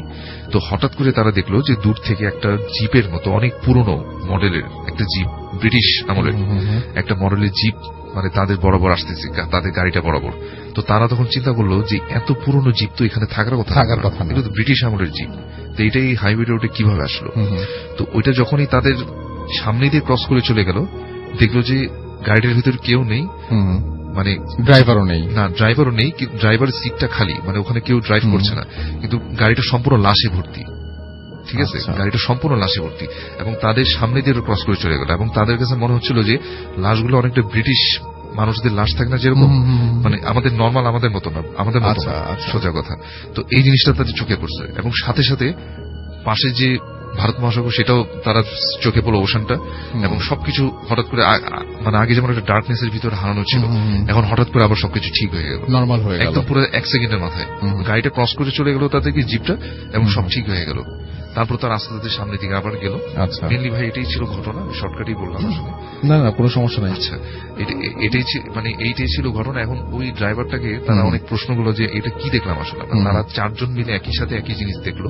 তো তখন সে বলল যে আমি তো আপনাদের বলছি আগে যে এই ধরনের রোডগুলাতে মানে আমরা কখনোই রাতে কোনো ট্রিপ নেই না, তো এই জন্যই বলছিলাম যে সকালে যেতে, কেননা কখন এই অঘটন ঘটে যায় এটা আসলে বলা যায়, বলতে পারে না, রাইট। এবং তারা যেটা ধারণা করে যেটা হয়তো বা কোনো ইংলিশ ওই সময়কার কোনো একটা ঘটনার প্রেক্ষিতেই এই ঘটনাটা এখনো ঘটে যাচ্ছে, রাইট। এবং তারা আমাকে যেটা ভাইয়া বলে, উনি ওই শুভঙ্কর যে আমাকে যেটা বলেন যে তারা যখন ব্যাক করবে তারা ওই হাইওয়েটা তারা ব্যাক করেনি, দিনের বেলাও ব্যাক করেনি, রাতে তো প্রশ্নই আসে না। তারা ভিতর দিয়ে মানে ট্রেন দিয়ে অনেক ঘুরে টুরে ঝামেলা করে তারপরে পন্ডিচেরি থেকে চেন্নাই, মানে যেভাবে এড়ানো যায় ওই রাস্তাটা সেভাবে এড়ানোর চেষ্টা করেছে। তারা খুব ফার্স্টে নাকি খুব মানে সাহসিকতা দেখাচ্ছিল, কিন্তু শেষে আসলে সেটা ক্যারি করতে পারেনি আসলে। এই ছিল আমার ঘটনা। Thank you so much Farnan. এবং আমরা একটা ছোট বিরতি আমাদের নিতেই হচ্ছে, বিরতির পরে আমরা সেই অডিও ক্লিপটা শুনবো, যে অডিও ক্লিপে একটু হিন্ট না দিলেই না। সেটি হচ্ছে যে আপনারা সবাই ইন্টারনেটে আমাদের যে পেজটা আছে www.bhutfm facebook.com/bhutfm.russell, সেই পেজটায় আরো একবার ঠিকানাটা বলি, www.facebook.com/bhutfm.russell। রাসেলের স্পেলিংটা হচ্ছে RUSSELL। এইখানে গিয়ে আপনি একটা পোস্ট দেখতে পারবেন, যেটা আমরা রবিবারের দিকে মনে হয় করেছিলাম।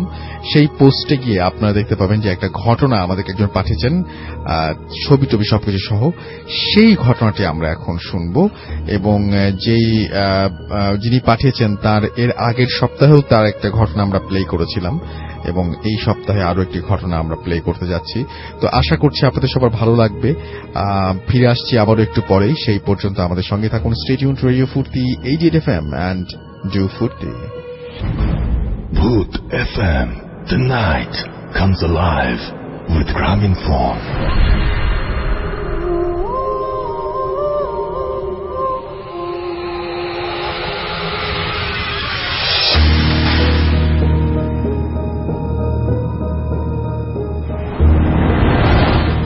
হ্যালো, আসসালামু আলাইকুম রাসেল ভাই, এবং হ্যালো টু অল দ্য ভূত এফএম লিসেনার্স। আমি গত সপ্তাহে রোজ তার মিরর এবং তার কোমায় যাওয়ার ঘটনাটি শেয়ার করেছিলাম।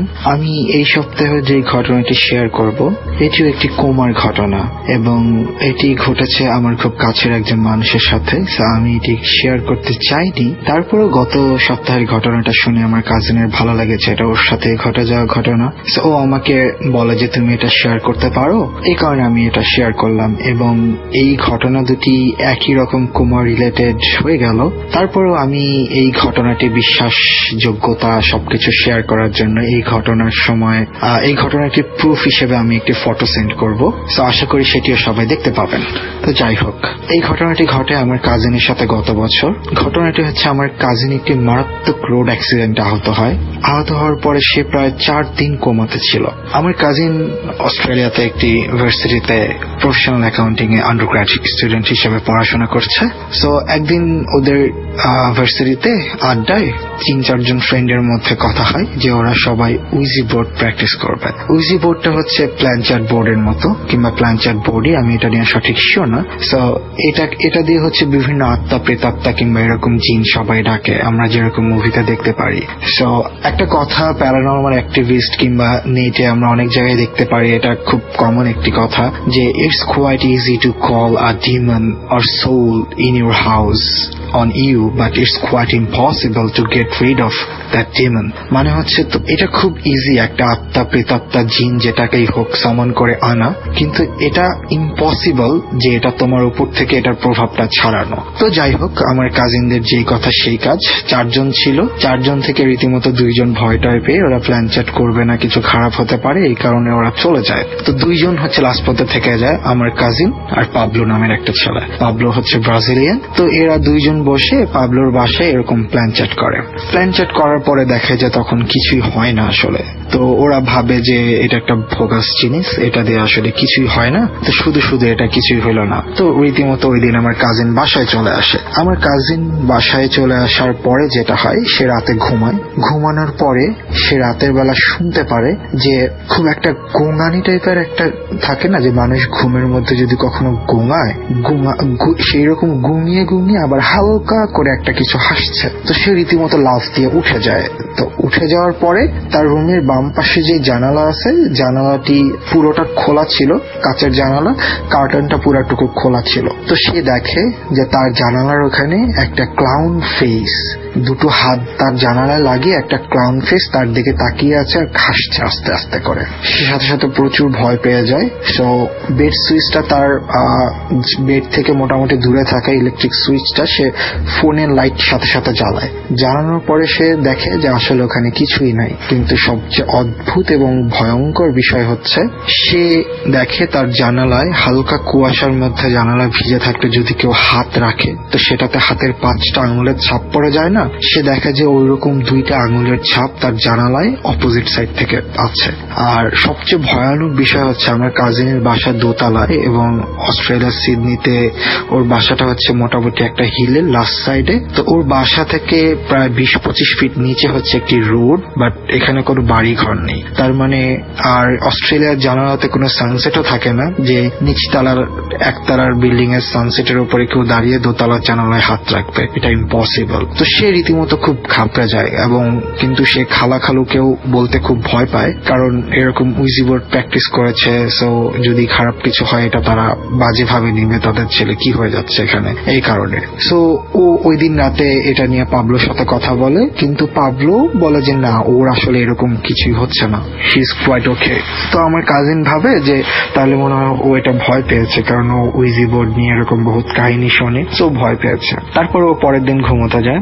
ঘুমোতে যাওয়ার পরের দিনও দেখে, পরের দিন না, ও এরকম কিছু দেখে না যে জানালার কাছে এরকম কিছু আছে, কিন্তু ওই ঘুমের মধ্যে ওই ক্লাউনটা এসে দেখাচ্ছে যে ও একটা রাস্তা, খালি একটা রাস্তা দিয়ে হাঁটছে, খালি রাস্তা, আশেপাশে কোনো বাড়ি ঘর এরকম কিছুই নাই। ও ঘুমের মধ্যে স্বপ্ন দেখছে, আর সামনে ক্লাউনটা 4টা বেলুন নিয়ে দাঁড়িয়ে আছে, মানে ক্লাউনের হাতে হচ্ছে 4টা বেলুন। আর ও যখন ক্লাউনের কাছে যায়, কাছে যে ক্লাউনকে জিজ্ঞেস করে হোয়াই 4 বেলুনস, তো তখন ক্লাউনটা টুস করে একটা সুই দিয়ে ফুটা করে 4টা বেলুনের মধ্যে একটা বেলুন ফুটা করে দিয়ে বলে, now it's only 3 and you have 3 days left in this world, মানে এখন হচ্ছে এখানে 3টা বেলুন আছে আর তোমার ঠিক 3 দিন তুমি এই পৃথিবীতে থাকবা। পরের দিনও সে একই স্বপ্ন দেখে।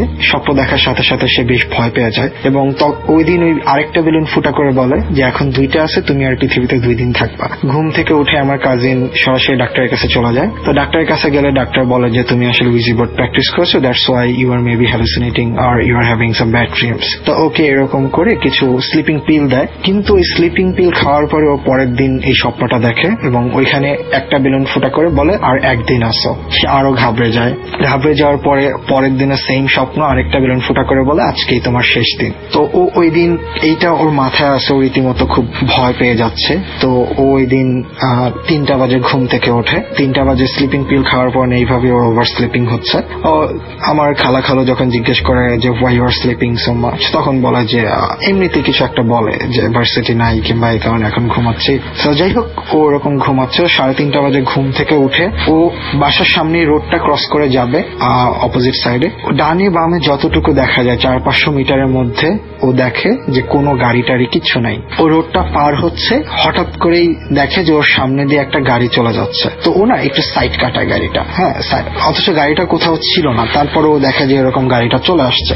তো গাড়িটা কোনো মতে সাইড কাটায়, গাড়িটা ওর গায়েটায় লাগে নাই। তো যাই হোক, ও তখন ভাবে যে বিশাল বড় একটা দুর্ঘটনা থেকে বাঁচলাম, তো আমি এখন বাসায় চলে যাই, যেখানে যাচ্ছিলাম সেখানে যাব না। কারণ আমাদের মুসলমান, আমাদের বাংলাদেশের মধ্যে একটা কথা আছে, যাত্রার প্রথমে যদি কোনো ফাড়া হয়, মানে বাধা আসে, তাহলে সেই যাত্রাটা না করাই ভালো। তো ওটা চিন্তা করে ও জাস্ট রোডের ওই পার থেকে এই পারে আবার অনেক দূর পর্যন্ত দেখে রোডটা পার হতে যাচ্ছে। ও এমন সময় দেখে যে হঠাৎ করে কোথা থেকে একটা গাড়ি চলে আসছে। তো ও গাড়িটা থেকে সাইড কেটে পিছনে চলে গেছে, মানে গাড়িটা ওকে সাইড কেটে চলে যাবে অপোজিট সাইড থেকে আসা। কিন্তু ও তখন দেখে যে ওর অপোজিট সাইড ওই ক্লাউনটা দাঁড়িয়ে আছে, আর ক্লাউনটা ওকে সাথে সাথে একটা ধাক্কা দিয়ে গাড়িটার উপর ফেলে দেয়। ও মারাত্মক ভাবে গাড়ি অ্যাক্সিডেন্টে আহত হয়, ও রোডের সামনে পড়ে থাকে। আঘাত পাওয়ার পরে ও 3 থেকে 4 দিন পর্যন্ত কোমাতে ছিল। কোমাতে থাকার পরে ডাক্তাররা তো ট্রিটমেন্ট করছে, কিন্তু ও কোনোভাবে কোমা থেকে জাগছে না। সো ডাক্তাররা বলছে যে ও কবে কোমা থেকে আসবে এটা জানি না, তবে তারা আশা করছে 10 থেকে 15 দিনের মধ্যেই ও জেগে যাবে, বিকজ ওর শরীর মোটামুটি রেসপন্সিভ।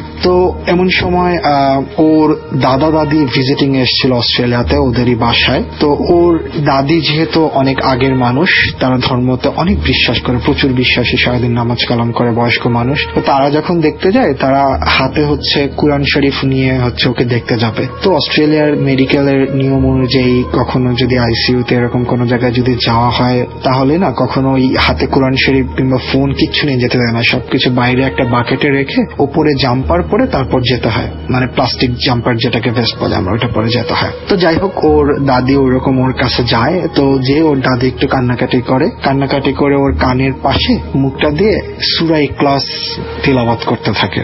এটা তার বিশ্বাসের উপর থেকে সে সূরা ইখলাসটা তিলাওয়াত করতে থাকেন। তো সূরা ইখলাসে যেটা আমরা জানি কুল হুয়াল্লাহু আহাদ আল্লাহুস সামাদ, এটা। সো ও যখন এরপরেই না সূরাটা যখন তেলাওয়াত করা শেষ হয়, তখন দেখা যায় আমার কাজিনের হাত পা নাড়ছে এবং সে পুরোপুরি রেসপন্সিভ হয়ে গেছে। সে চোখ মেলে তাকাইছে। 10-15 সেকেন্ডের মধ্যে নার্সরা চলে আসে ওকে স্ট্যাবল করার জন্য কয়েকটা ইনজেকশন দেয় এবং কিছুক্ষণের মধ্যে পুরোপুরি লাইফে ফিরে আসা। তো যাই হোক, আমার কাজিন পরবর্তীতে ওর দুর্ঘটনা থেকে, ওর কোমা থেকে ওঠা পর্যন্ত যে ঘটনাটুকু আমার কাছে বলেছে কি হচ্ছিল, সেটা আমি আপনাদেরকে এখন বলছি। ও দুর্ঘটনার পরে ও দেখে যে সবকিছু ব্ল্যাক। ও সেই খালি রাস্তায় চলে গেছে, রাস্তা দিয়ে ক্লাউনটাও হাঁটছে, ও ক্লাউনের পিছে পিছে হাঁটছে। ক্লাউনের হাতেও এখনো দেখে যে ক্লাউনের হাতে অনেকগুলা বেলুন, এখন আর 4টা বেলুন না, অনেকগুলা বেলুন উঠছে এবং ওই বেলুনে বিমোহিত হয়ে ক্লাউনের পিছে পিছে পিছে পিছে হাঁটছে। এভাবে হাঁটতে হাঁটতে ওর কয়েকবার মনে হচ্ছে যে না, এই ক্লাউনের পিছনে হাঁটা যাবে না, ও আমাদের এই পৃথিবী নিয়ে কনসিয়াস। ও মনে করছে যে আমার পৃথিবীতে যেতে হবে, আমার বাবা মা আছে। কিন্তু পরক্ষণেই ওর কাছে ও বিমোহিত হয়ে যায়, হতবিহ্বল হয়ে ওর শুধু মনে হয় না, এই বেলুনগুলোর পিছনে পিছনে, এই ক্লাউনের পিছনে পিছনে হাঁটাই হচ্ছে আমার জন্য শ্রেয়। সো এরকম ভাবে হাঁটছে এরকম ভাবে ও ওর না দিন ক্ষণ কতদিন কোথায় কি চলে যাচ্ছে এরকম কিছু হিসাব নাই। ওর কাছে ওইটাকে কোনো সময় মনে হয় নাই। মানে ও যে 4 দিন কোমাতে ছিল, ওর কাছে মনে হয় না যে ও 4 দিন কোমাতে ছিল। ওর কাছে মনে হয় জাস্ট একটা ইভেন্টই ঘটেছে, ও ক্লাউনের পিছনে পিছনে অল্প কিছুক্ষণ হেঁটেছে, কিন্তু ওর ওই হাঁটাটুকুর সময় আমাদের পৃথিবীতে 4 দিনের ওপরে হয়ে গিয়েছিল। তো পরবর্তীতে ও এরকম হাঁটতে হাঁটতে এক সময় হঠাৎ করে শোনে যে ওর কানের কাছে কুল হুয়াল্লাহু আহাদ আল্লাহুস সামাদ এই সূরা ইখলাসটা তেলাওয়াত করা হচ্ছে। ওই সূরা ইখলাসটা তেলাওয়াত করার সাথে সাথেই ওর মনে পড়ে যায় যে ও ওর দাদা ভাইয়ের কাছে সকালবেলা বসে কোরআন শরীফ পড়া শিখতো, সিপারা পড়তো। সো তখন একদিন ওর দাদা ভাই, ও খুব দুষ্ট ছিল, কোরআন পড়তে চাইতো না, সূরা টুরা মুখস্থ করতে চাইতো না। সো একদিন ওর লাইফের প্রথম শেখা সূরা হচ্ছে সূরা ইখলাস। এটা আমরা সকলে অনেক প্রথমবার শিখেছি, কারণ এটা বেশ ছোট সূরা। সো ওই সূরাটা ও ভুল করার কারণে ওর দাদা ভাই ওকে হাতে একটা স্কেল দিয়ে একটা বাড়ি মারে। তো ওর না তখন ঠিক ওই জিনিসটাই, ওই সূরাটা শোনার সাথে সাথে ও ছোটবেলার সেই স্মৃতিতে চলে যায় যে ও বাড়ির বারান্দায় বসে সূরা ইখলাস পড়ছে ওর দাদার কাছে। ভুল হওয়ার কারণে ওর দাদা ওকে হাতে একটা স্কেল দিয়ে, কাঠের স্কেল দিয়ে আস্তে করে একটা বাড়ি দিয়েছে। ও ঠিক হাতের মধ্যে সেই বাড়িটা ফিল করে এবং বাড়িটা ফিল করার সাথে সাথেই ও আর কি আমাদের এই পৃথিবীতে চলে আসে। তো এটাই ছিল ওর ঘটনা। পরবর্তীতে ডাক্তাররা, যেটা আমি আগেই বলেছি, ডাক্তাররা বলে কোমাতে এরকম অনেক ইভেন্ট হয়। সো এখানে আলেনের এই ঘটনার সবচেয়ে বিস্ময়কর ঘটনা আমার কাছে যেটা হচ্ছে, ওর অ্যাক্সিডেন্টের ঠিক 4 দিন আগে থেকে ওই ক্লাউনটা হাতে একটা একটা করে বেলুন ফুটো করছিল ওর স্বপ্নে এবং বলছিল যে তোমার আর 2 দিন 4 দিন 1 দিন, এবং যেদিন অ্যাক্সিডেন্ট হবে ওই দিনই তার লাস্ট দিন। এবং অ্যাক্সিডেন্টের আগে ঠিক ওকে ওই ক্লাউনটা ওর অপোজিট সাইড থেকে এসে পুশ করে ওকে গাড়ির উপর ফেলা দেয়। সেকেন্ড হচ্ছে যেটা, ওর বাসার জানালার অপোজিট সাইড থেকে কুয়াশার মধ্যে 2টো হাতের ছাপ। আর কোমা থেকে রেসপন্সের কারণ যেটা, সেটা তো আমি বললাম একটি সূরা এবং তার ছোটবেলার কাহিনী। তারপরে যেটা হয়, ওর দাদির কাছে ও সবকিছু শেয়ার করে যে ও এরকম করেছিল। তো ওর দাদি এটা নিয়ে খুব কনসার্ন হয়ে ওদেরকে সবাইকে নিয়ে ওরা উমরা হজে চলে যায়। তো উমরা হজে যাওয়ার পরে ওখানে একজন হুজুরের সাথে কথাবার্তা বলে। কথা বলার পরে হুজুর যেটা করে, ওকে কোনো তাবিজ পানি পরে এগুলো দিতে টোটালি অস্বীকৃতি জানায়। কাজ হুজুর বলে যে এটা ইসলাম শরিয়াত সম্মত নয়, তাবিজ করা এগুলো শিরকের সমান। তো ওকে কোনো তাবিজ এরকম কিছুই তারা দেয় নাই, বরঞ্চ ওরা ওকে আমল দিয়েছে যে তুমি এই সূরা পড়বা, ধীরে ধীরে কোরআন শরীফ পড়া শুরু করো, নামাজ কালাম করা শুরু করো, আল্লাহর রহমতে তোমার এগুলো আর কিছুই হবে না। তো এটা জিন ছিল না প্রেতাত্মা ছিল, এটা ওই হুজুর যার সাথে কথা বলেছিল আলেন, তিনি এইসব নিয়ে কিছুই বলেন নাই। জাস্ট ওকে আলেন এই নামাজ পড়া এগুলো বলে দিয়েছে এবং এরপর থেকে ও নামাজি হয়ে গেছে, ও এখন দাঁড়িয়ে রেখেছে। তো আল্লাহর রহমতে ও এখন ভালো আছে।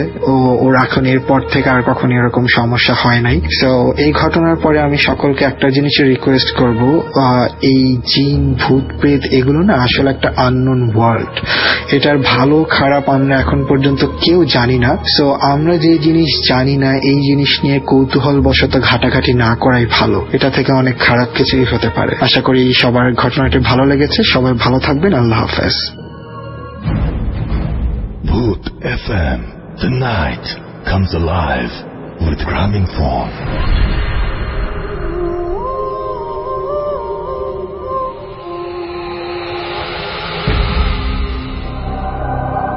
Yes, the night comes alive with Grameenphone. শুনছেন সবসময় রেডিও ফুর্তি 88 FM।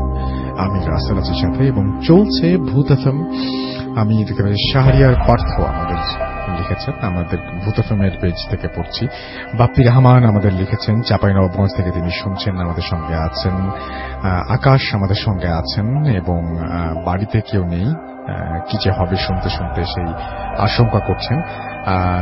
সানহা আমিন আমার সাথে লিখেছেন, বাবু ভাই, ফারনান এবং আলিফ ভাই গেস্ট, তাহলে তো ভূত এফএম জমজমাট। গুড লাক রাসেল ভাই। এমডি মিজানুর রহমান আমাদের সঙ্গে আছেন, আরো ভয়ের ঘটনা শুনতে চান তিনি। এমডি এম আর মিরাজ আমাদের সঙ্গে আছেন, বরিশাল থেকে শুনছেন, বাইরে বৃষ্টি পড়ছে আর ভেতরে সুন্দর সুন্দর ঘটনা শুনে তিনি অনেক মজা পাচ্ছেন, বুঝতে পারছি। রাজকুমার রাজ, তিনি অ্যাপ দিয়ে শুনছেন এই মুহূর্তে। রিয়ান বরিশাল থেকে আমাদের সাথে আছেন, বা আজকে বরিশালের অনেকে আছেন দেখতে পাচ্ছি। এছাড়া আমাদের সঙ্গে আছেন আব্দুল আহাদ হৃদয়, এছাড়াও আমাদের সঙ্গে আছেন মোহাম্মদ জাহাঙ্গীর আলম তালুকদার, আমাদের সঙ্গে আছেন গৌতম জিএস নিপু, এছাড়াও রিদওয়ান হোসেন হৃদয় আমাদের সঙ্গে আছেন। মশিউর রহমান মাসুদ আমাদের সঙ্গে আছেন, কুয়েত থেকে অ্যাপ দিয়ে শুনছেন তিনি। আমাদের সঙ্গে আছেন দেখতে পাচ্ছি সম্রাট শাহ সম্রাট, এছাড়াও এবং তিনিও কুয়েত থেকে শুনছেন। মোহাম্মদ হাবিব আমাদের সাথে আছেন এবং আমাদের সঙ্গে আছেন দেখতে পাচ্ছি নুসরাত জাহান অথই এবং তিনি শুনছেন, আমাদের সাথে আছেন আবরার মইনুল, এছাড়াও রাজকুমার রাজ আমাদের সঙ্গে আছেন। আমাদের সঙ্গে আছেন সজীব হাসান, খুলনা থেকে শুনছেন তিনি। এছাড়াও আবিদ রহমান আমাদের সঙ্গে আছেন এবং তিনিও খুলনা থেকে শুনছেন। আমাদের সঙ্গে আছেন আর এইচ রনি, এছাড়াও এমডি হেলাল উদ্দিন আমাদের সঙ্গে আছেন। আমাদের সঙ্গে আছেন দেখতে পাচ্ছি মালয়েশিয়া থেকে তোফায়েল আহমেদ, এছাড়াও আমাদের সঙ্গে আছেন মনজুর এইচ মারজান, আমাদের সঙ্গে আছেন দেখতে পাচ্ছি আমি বাঙালি, এটাই আমার বড় পরিচয় এবং লিখেছেন খুব ভালো লাগছে। আমাদের সঙ্গে আছেন এমডি ফারাবি ফারহান, শাকিল কবির আমাদের সঙ্গে আছেন, এমডি রাকিব খান আমাদের সঙ্গে আছেন। আমাদের সঙ্গে আছেন মাহমুদ হাসান সাহাব, আমাদের সঙ্গে আছেন ইয়াস, এছাড়াও আমাদের সঙ্গে আছেন সুদীপ চন্দ্র মধুসূদন, আমাদের সঙ্গে আছেন আরাফাত ইসলাম আবির, ফারজানা রহমান তুলি, এছাড়াও শাকিউল কবির আমাদের সঙ্গে আছেন, আরো অনেকে, শামসুদ্দোহা আমাদের সঙ্গে আছেন, অর্ণব হাসান সবুজ আছেন, সাইফুল ইসলাম জয় আছেন, ফখরুল ইসলাম আছেন, আইকে শাকিব আছেন আমাদের সঙ্গে, আফসা আশরাফুন নেসা আশা আমাদের সঙ্গে আছেন, এছাড়া আমাদের সঙ্গে আছেন দেখতে পাচ্ছি আরো অনেকে। আমাদের রেডিও ফুর্তির পেজেও অনেকে আছেন, আর যারা শুনছেন তাদের মধ্যে অনেকেই ফেসবুকে সচরাচর অনেকে থাকেন না, অনেকে ঘটনা পাঠান না, আমি জানি এরকম অনেকে আছেন। আমি রিকোয়েস্ট করব ভূত এফএম @radiofurti.fm, এখানে আপনার ঘটনা পাঠিয়ে দিন BHWTFM@RADIOFORJ.FM। আবিদ রহমান রেডিও ফুর্তির পেজে আছেন, খন্দকার এমডি জিশানুর রহমান আমাদের সঙ্গে আছেন, আমাদের সঙ্গে আছেন মেঘবালিকা সিনথিয়া, উত্তরা থেকে শুনছেন তিনি, এবং রেগুলার লিসেনার তিনি ভূত এফএমের। এক উইক ওয়েট করার পরে তারপরে ভূত এফএম শোনেন। রবিন রানা আমাদের সঙ্গে আছেন, শাকিল আহমেদ তাইফ আমাদের সঙ্গে আছেন, আমাদের সঙ্গে আছেন সুদীপ বিশ্বাস, মিরাজ খান, আবিদ রহমান রূপম, পান্থ অলি, রিজওয়ান কবির ল্যাম, আয়ান আহমেদ জাহিদ আমাদের সঙ্গে আছেন, এমডি জনি, আহসান আল রাফি সৌম্য, এছাড়াও আছেন দেখতে পাচ্ছি হৃদয়, দুরন্ত আরাফাত, আবু মুসা মামুন আমাদের সঙ্গে আছেন দেখতে পাচ্ছি, পাভেল, এমডি নিনাদ মন্ডল, মিরাজ খান, দুরন্ত আরাফাত, সোহানুর রহমান শুভ, ইমন খান আমাদের সঙ্গে আছেন, এস এ শান্ত, সাইফুল ইসলাম আছেন আমাদের সঙ্গে, আমজাদ সৌদি আরব থেকে শুনছেন, আইয়ান আমাদের সঙ্গে আছেন দেখতে পাচ্ছি, তরিন ইসলাম, এছাড়াও আমাদের সঙ্গে আছেন কাল্পনিক নির্জন, আমাদের সঙ্গে আছেন ইঞ্জিনিয়ার MA মাহমুদ, রংপুর থেকে তিনি শুনছেন আমাদের সঙ্গে আছেন দেখতে পাচ্ছি, এছাড়াও সজীব সিলেট থেকে আছেন আমাদের সঙ্গে আছেন, মোহাম্মদ নাইমুল ইসলাম, মারিয়া সি, অর্ণব সহ আরো অনেকে। আমরা চলে যাব একটা ছোট্ট বিজ্ঞাপন বিরতিতে, এবং তারপরে আমরা চলে যাব একটি অডিও ক্লিপে, এবং তারপরে আবারও ফিরে আসছি। সেই পর্যন্ত আশা করব আমাদের সঙ্গে থাকবেন। এবং বিজ্ঞাপন বিরতির পরে কি একবার আমরা কথা বলে তারপরে অডিও ক্লিপটা প্লে করি, রাইট?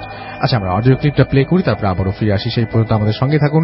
স্টে টিউনড রেডিও ফুর্তি 88 FM and do ফুর্তি FM. The night comes alive with Grameenphone.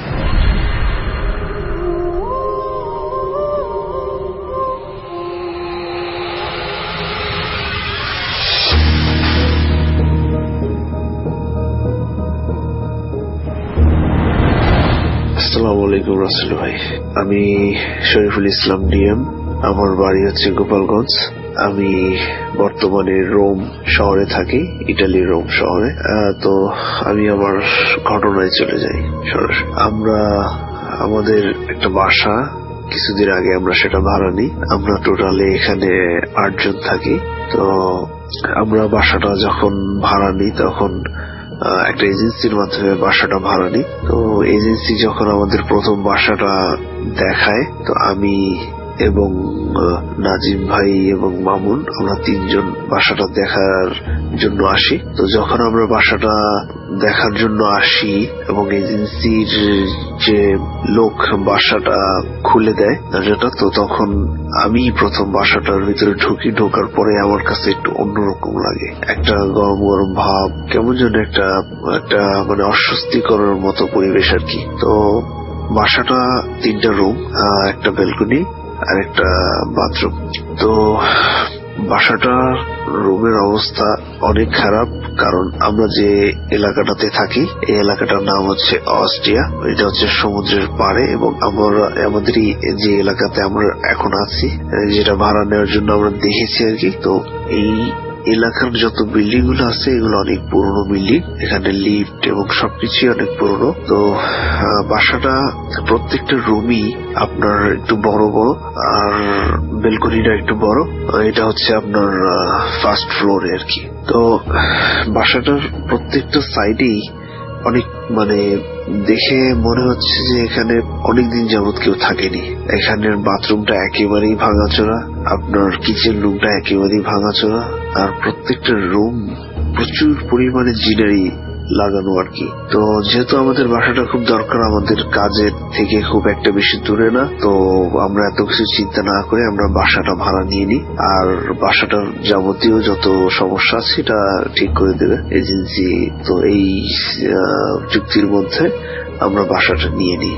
যাই হোক, তো আমরা বাসাটা ঠিকঠাক হওয়ার 2 মাস পরে আমরা বাসায় উঠে যাই। আমরা প্রথমে 5 জন উঠি এবং পরে আমাদের আরো 3 জন বন্ধুকে আমরা আনি। তো আমরা টোটালি 8 জন আমরা বাসাটায় থাকি। প্রথম যে সমস্যাটা আমি ফিল করি, অর্থাৎ আমি আমার কাজের সপ্তাহে যে ছুটিটা আমি পাই সেটা হচ্ছে সোমবার। তো সোমবার একবার আমি বাইরে থেকে ঘুরে সকালে একটু হালকা পাতলা নাস্তা করে আমি চলে যাই একেবারে রোম সিটিতে। তো রোম সিটির ওখানে আশপাশ দিয়ে ঘুরে টুরে আমি যখন সন্ধ্যার দিকে বাসায় ফিরি, তো বাসা তখন কেউ ছিল না।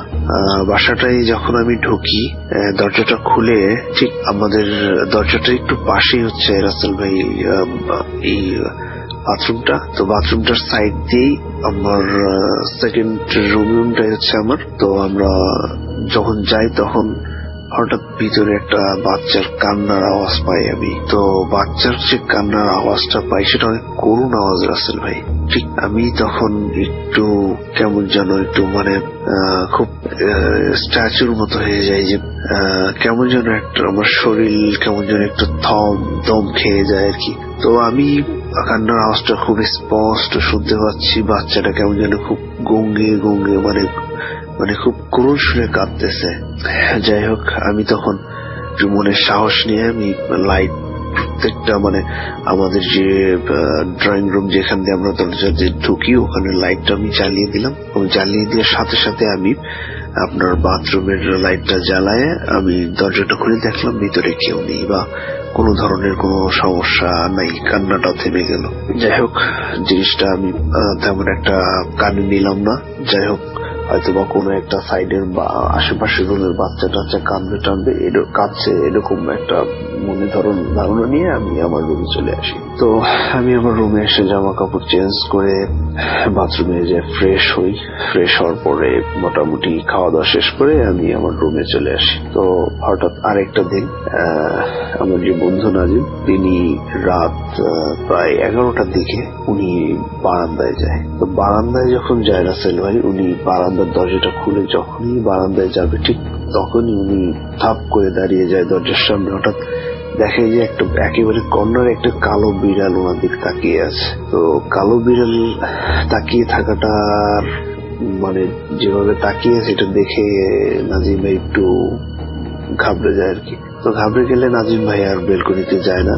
বেলকনিতে না যাওয়ার কারণে যখন আমি কাজ শেষ করে বাসায় আসি তখন নাজিম ভাই আমার ঘটনাটা খুলে বলে। তো ঘটনাটা খুলে বলার পরে আমি নাজিম ভাইকে আমি সেই কান্নার আওয়াজের কথাটা বললাম। তখন আমি নাজিম ভাইকে বললাম যে নাজিম ভাই, আমার মনে হয় বাসাটায় কোনো সমস্যা আছে। তো যাই হোক, তারপরে আমাদের জিনিসটা একটু ক্লিয়ার হওয়ার জন্য ওই পাশের ফ্ল্যাটে এক মহিলা থাকে। সেই মহিলাটা হচ্ছে আপনার লাতিন আমেরিকার। তো সে অনেকদিন যাবত এখানে থাকে, বহুদিন যাবত। তো ওনার কাছে আমি এবং নাজিম ভাই গেলাম ইনফরমেশনের জন্য যে বাসাটায় কোনো সমস্যা বা কোনো প্রবলেম আছে কিনা। তো তিনি আমাদের যেটা বললেন রাসেল ভাই, যে এই বাসাটায় আমরা ওঠার প্রায় 4 থেকে 5 মাস আগে একটা ফ্যামিলি উঠছিল এবং তারা মাত্র 3 মাস স্টে করে এই বাসা ছেড়ে চলে গেছে।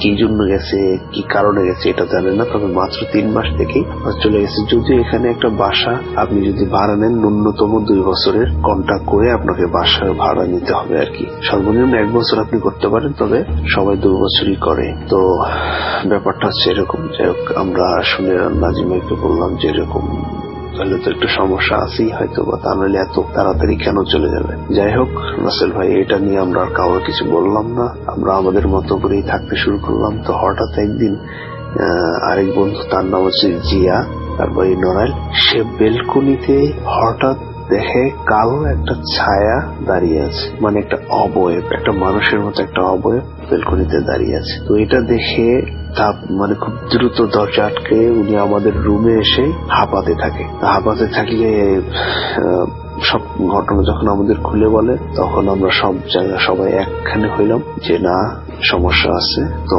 আমাদের বাসাটা যত দ্রুত চেঞ্জ করাটাই সবচেয়ে ভালো। তো এখন আমরা সে বাসাটাই আছি রাসেল ভাই আপাতত, এবং আমরা অন্য একটা বাসা খুঁজতেছি এবং আমরা পেয়ে গেলেই আমরা বাসাটা চেঞ্জ করে ফেলবো। তো যেহেতু আমরা লোকজন অনেক বেশি থাকি এবং কারো কোনো সমস্যা হলে আমরা দ্রুত এক জায়গায় চলে আসি, বা প্রত্যেকটা রুমে আমরা তিনজন এবং 2 জন করে থাকি। তো আমাদের কারো কোনো সমস্যা হলেই আমরা মোটামুটি সেই সবাই একখানে হয়ে যায় এবং তারপরে সবার মনে একটা সাহস সঞ্চারিত হয় আর কি। যাই হোক, তো এরপরেই মোটামুটি রাসেল ভাই এভাবেই চলছে। ওই ঘটনার পরে এখন পর্যন্ত আর কোনো বন্ধু আমরা কোনো সমস্যা এখনো ফিল করতেছি না, তবে আমরা চেষ্টা করছি যত দ্রুত সম্ভব আমরা অন্য একটা বাসায় চলে যাওয়ার জন্য আর কি। তো এই ছিল আমার ঘটনা রাসেল ভাই। আর আমার কাছে আরো 2টা ঘটনা আছে, সময় হলে ঘটনাটাও পাঠিয়ে দেবো, যদি ভালো লাগে শেয়ার করবেন। ওকে রাসেল ভাই, আসসালামু আলাইকুম, ভালো থাকবেন।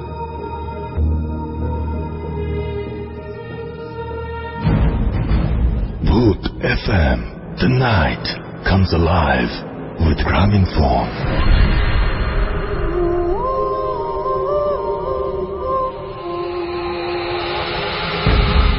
That's true. The night comes alive with Graminphone. শুনছেন সবসময় রেডিও ফুর্তি 88 FM। আমি রাসেল আছি সাথে, এবং এতক্ষণ ধরে অনেক ঘটনা শুনলাম। কেমন লেগেছে সেটা আপনারা ফেসবুকে অবশ্যই জানিয়ে দিবেন।